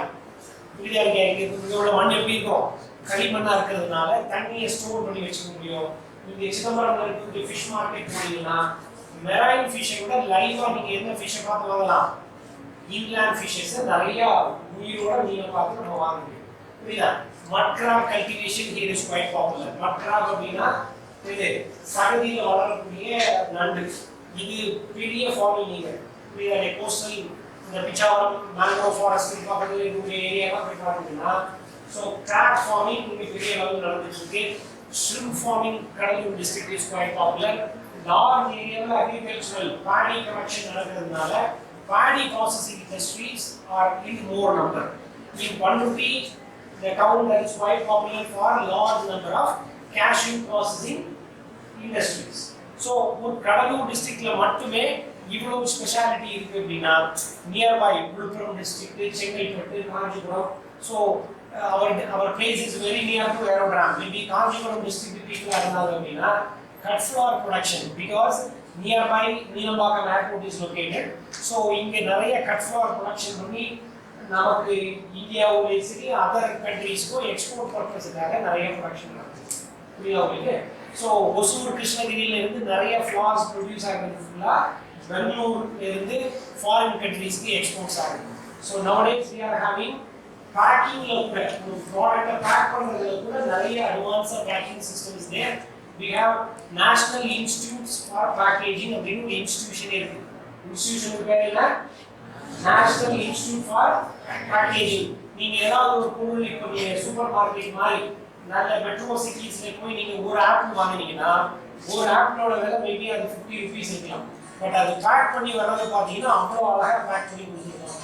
Grapes நம்ம எதெல்லாம் முன்னாடி ரொம்ப சாதாரணமாக பேக்கேஜ்லையோ கையிலையோ வாங்கிட்டு இருக்கோம், அது எல்லாமே இப்போ அட்வான்ஸாக பேக்கிங் பண்ணி அழகாக வருது. ஒரு ரோஸை அழகாக பேக் பண்ணி கார்கேட்டட் பேக்கெட்ஸில் கொண்டு வராங்க, எக்ஸ்போர்ட் ஆகுது.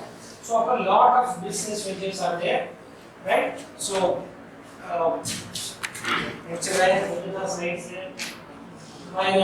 introduction now ஒரு குரூப்ல இருந்து நான் ஷேர் பண்றேன் பாருங்க.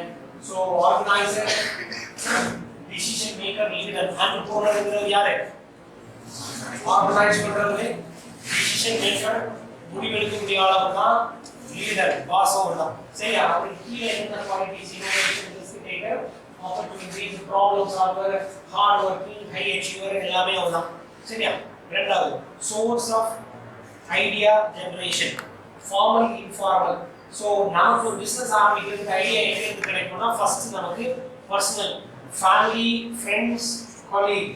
அப்பா பிஸ்னஸ் பண்ணுறாரு, அண்ணன் பிஸ்னஸ் பண்ணுறாரு, புரியுதா இல்லையா? பரம்பரையா. Chidambaram town is quite popular for, you know, Chidambaram டவுன்ல எது ரொம்ப ஃபேமஸ்? அக்ரிகல்ச்சர் இல்லாமல் நிறைய கடை, என்ன கடையை பார்க்கலாம்? கவரிங் கடை தான் சிதம்பரத்தில் ஃபேமஸ். கிட்டத்தட்ட 30-40 வருஷமா கவரிங் தொழில், சின்ன சின்ன புதுசு தொழிலாம் சிதம்பரத்தோட நிறைய பகுதியில பண்ணுவாங்க. புரியுதாமா? புரியுதா உங்களுக்கு? இங்க இருந்துதான் நிறைய இப்ப கல்யாணத்துல பார்த்தா பொண்ணு நிறைய நகை போட்டு ஜொலிப்பாங்க. பார்த்தா நம்ம ஊர்ல 1000 ரூபாய் வாங்கின நகையா தான் இருக்கும்.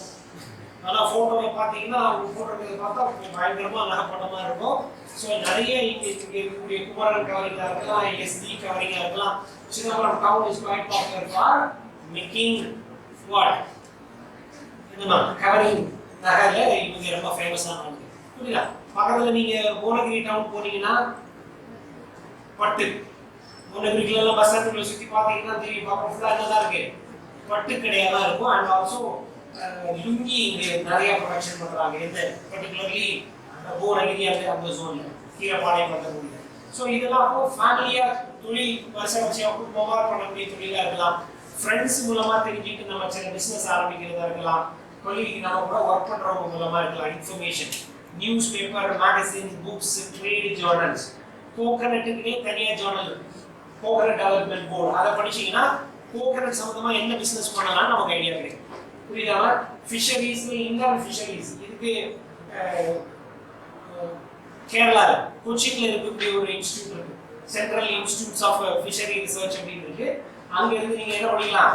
ஃபிஷ் சம்பந்தமா, இன்லாண்ட் ஃபிஷ் வளர்க்க போறேன், ஃப்ரான் கல்டிவேட் பண்ண போறேன், மட் கிராப் வளர்க்க போறேன்னா நீங்க டெக்னாலஜியை ஃப்ரம் திஸ் ஜர்னல் மூலமா நம்ம தெரிஞ்சுக்க முடியும். Formula trade association, export promotion council, from these are all the sources, government agencies, இது மூலமாவும் நம்ம விஷயங்களை தெரிஞ்சுக்க முடியும். தென் every business plan must have the following analysis. Quality இது ரொம்ப முக்கியம். பிசினஸ்ல நீங்க என்ன பண்ணியாகணும்? ஒரு தரத்தை நீங்க மெயின்டைன் பண்ணணும். தென் மார்க்கெட்டிங், ஐடென்டிஃபைங் டார்கெட் மார்க்கெட், ஒரு யாருக்கு நம்ம கொடுக்க போற ப்ராடக்ட் அப்படிங்கிறது நமக்கு ஒரு கிளாரிட்டி இருக்கணும். புரியுதா? சேல்ஸ் ஃபோர்காஸ்ட், எவ்வளவு விற்கும், தீபாவளி சீசன் எப்படி, பொங்கல் சீசன் எப்படி, சம்மர் எப்படி அப்படிங்கிறதெல்லாம் யோசனை பண்ணி பண்ணணும். So financial plans, human resource, அந்த மாதிரி நிறைய இருக்கு. தென் steps in starting a small enterprises. Okay, steps in starting a small enterprises. So step 1, step 2 நிறைய விஷயம் இருக்குமா? இந்த ஸ்டெப்ஸை கொஞ்சம் கொஞ்சமா நீங்க படிச்சு பார்த்து புரிஞ்சுக்கிட்டீங்க அப்படின்னா நம்ம ஒரு பிசினஸ் எஸ்டாப்ளிஷ் பண்றதுக்கு இந்த விஷயங்களை ஃபாலோ பண்ணணும். இதுக்கு அரௌண்ட் 20 பாயிண்ட்ஸ் இருக்கு. ஃபைனலா பாருங்க, 11 வந்து man power. Okay, installation of machineries, power connection, procurement of raw material, production, marketing, quality assurance, permanent registration, marketing, research, monitoring, factors affecting entrepreneurship growth. பெருசா ஃபேக்டர் affecting entrepreneurship growth பாதிக்கிறது வந்து capital, பணத்தை ஒழுங்கா நம்ம முதலீடு பண்றதுல பிரச்சனை வரும், லேபர்ல பிரச்சனை வரும், raw material dealing, marketing and அது பற்றி நமக்கு ப்ராப்பரான நாலேஜ் இல்லாததுனால, எஜுகேஷன் இல்லாததுனால மேபி சம் டைம் லேப்ஸஸ் நம்ம சந்திக்க வேண்டியது வரும். entrepreneurship supporting institutions in India. Okay, so இதுல list of institutions இருக்கு, நான் உங்களுக்கு அனுப்புறேன், இதை படிங்க. புரியுதா? Lot of institutions are available, right, for the welfare of new business class people, especially women entrepreneurs. புரியுதா? எப்படிங்க women's-ஓட entrepreneurship-க்காகவே நிறைய institutions இருக்கு. கவர்மெண்ட்ல நிறைய ஃபண்ட் 50% சப்சிடிஸ்ல women's ஏதாவது ஸ்டார்ட் அப் பண்ணா உங்களுக்கு நிறைய கன்செஷன் தான் கொடுக்குறாங்க. ஸோ இதெல்லாம் உங்களுக்கு கொஞ்சம் கொஞ்சமா என்ன பண்ணணும், கவர்மெண்டோட அப்டேட்ஸ் நீங்க கொஞ்சம் கேட்டு இந்த இன்ஸ்டிடியூட்ஸ் எல்லாம் போனீங்கன்னா 2 months ட்ரைனிங், 15 days ட்ரைனிங்லாம் உங்களுக்கு கொடுப்பாங்க. புரியுதா?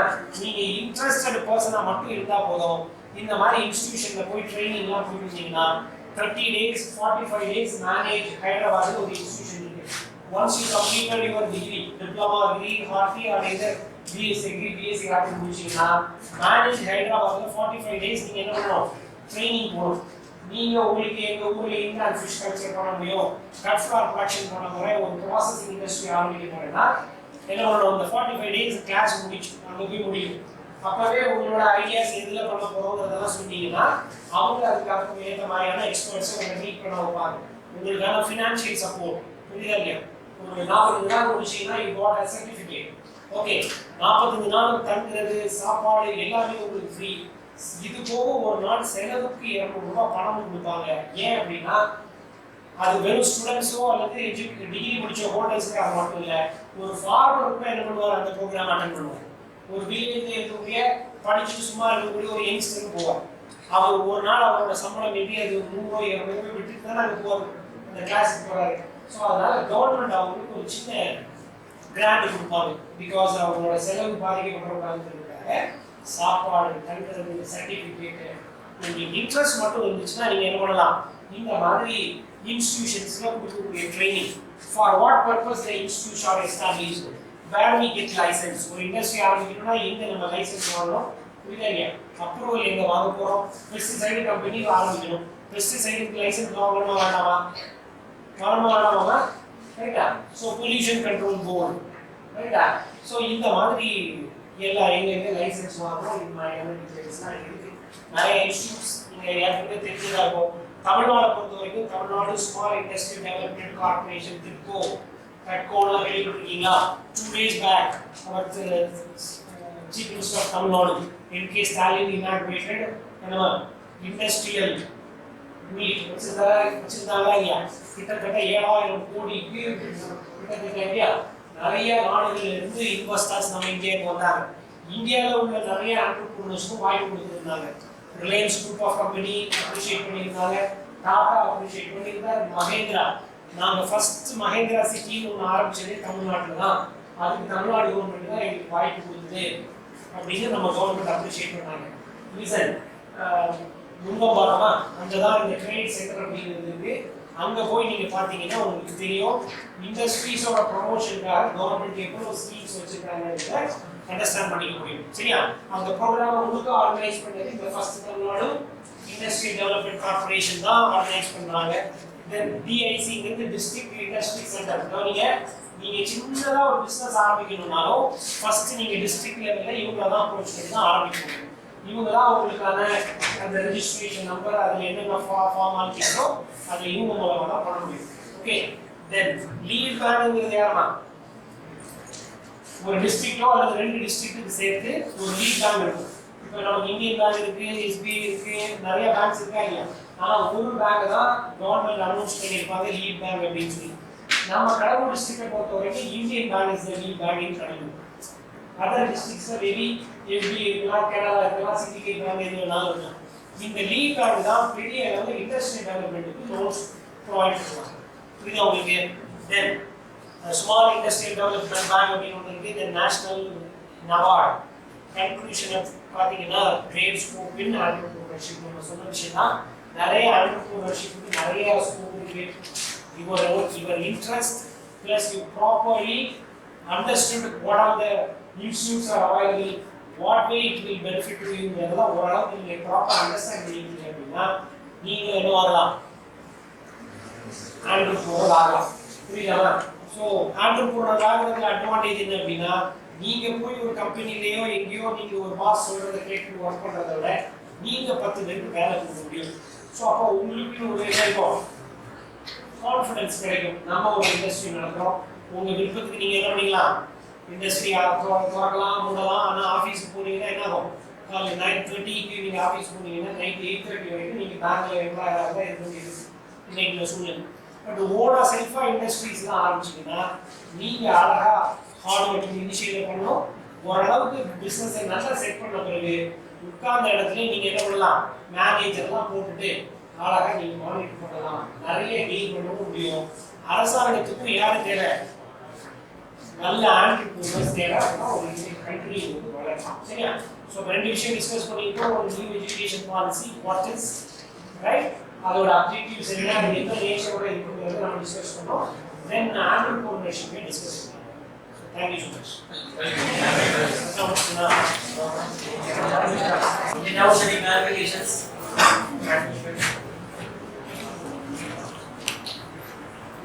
So hope everyone has understood everything, has conceived everything, right? And we believe you are much familiar with the concepts which you are dealing. So I also thank Dr. Selvakumar for delivering for the title ABEP. Thanks a lot for the patient.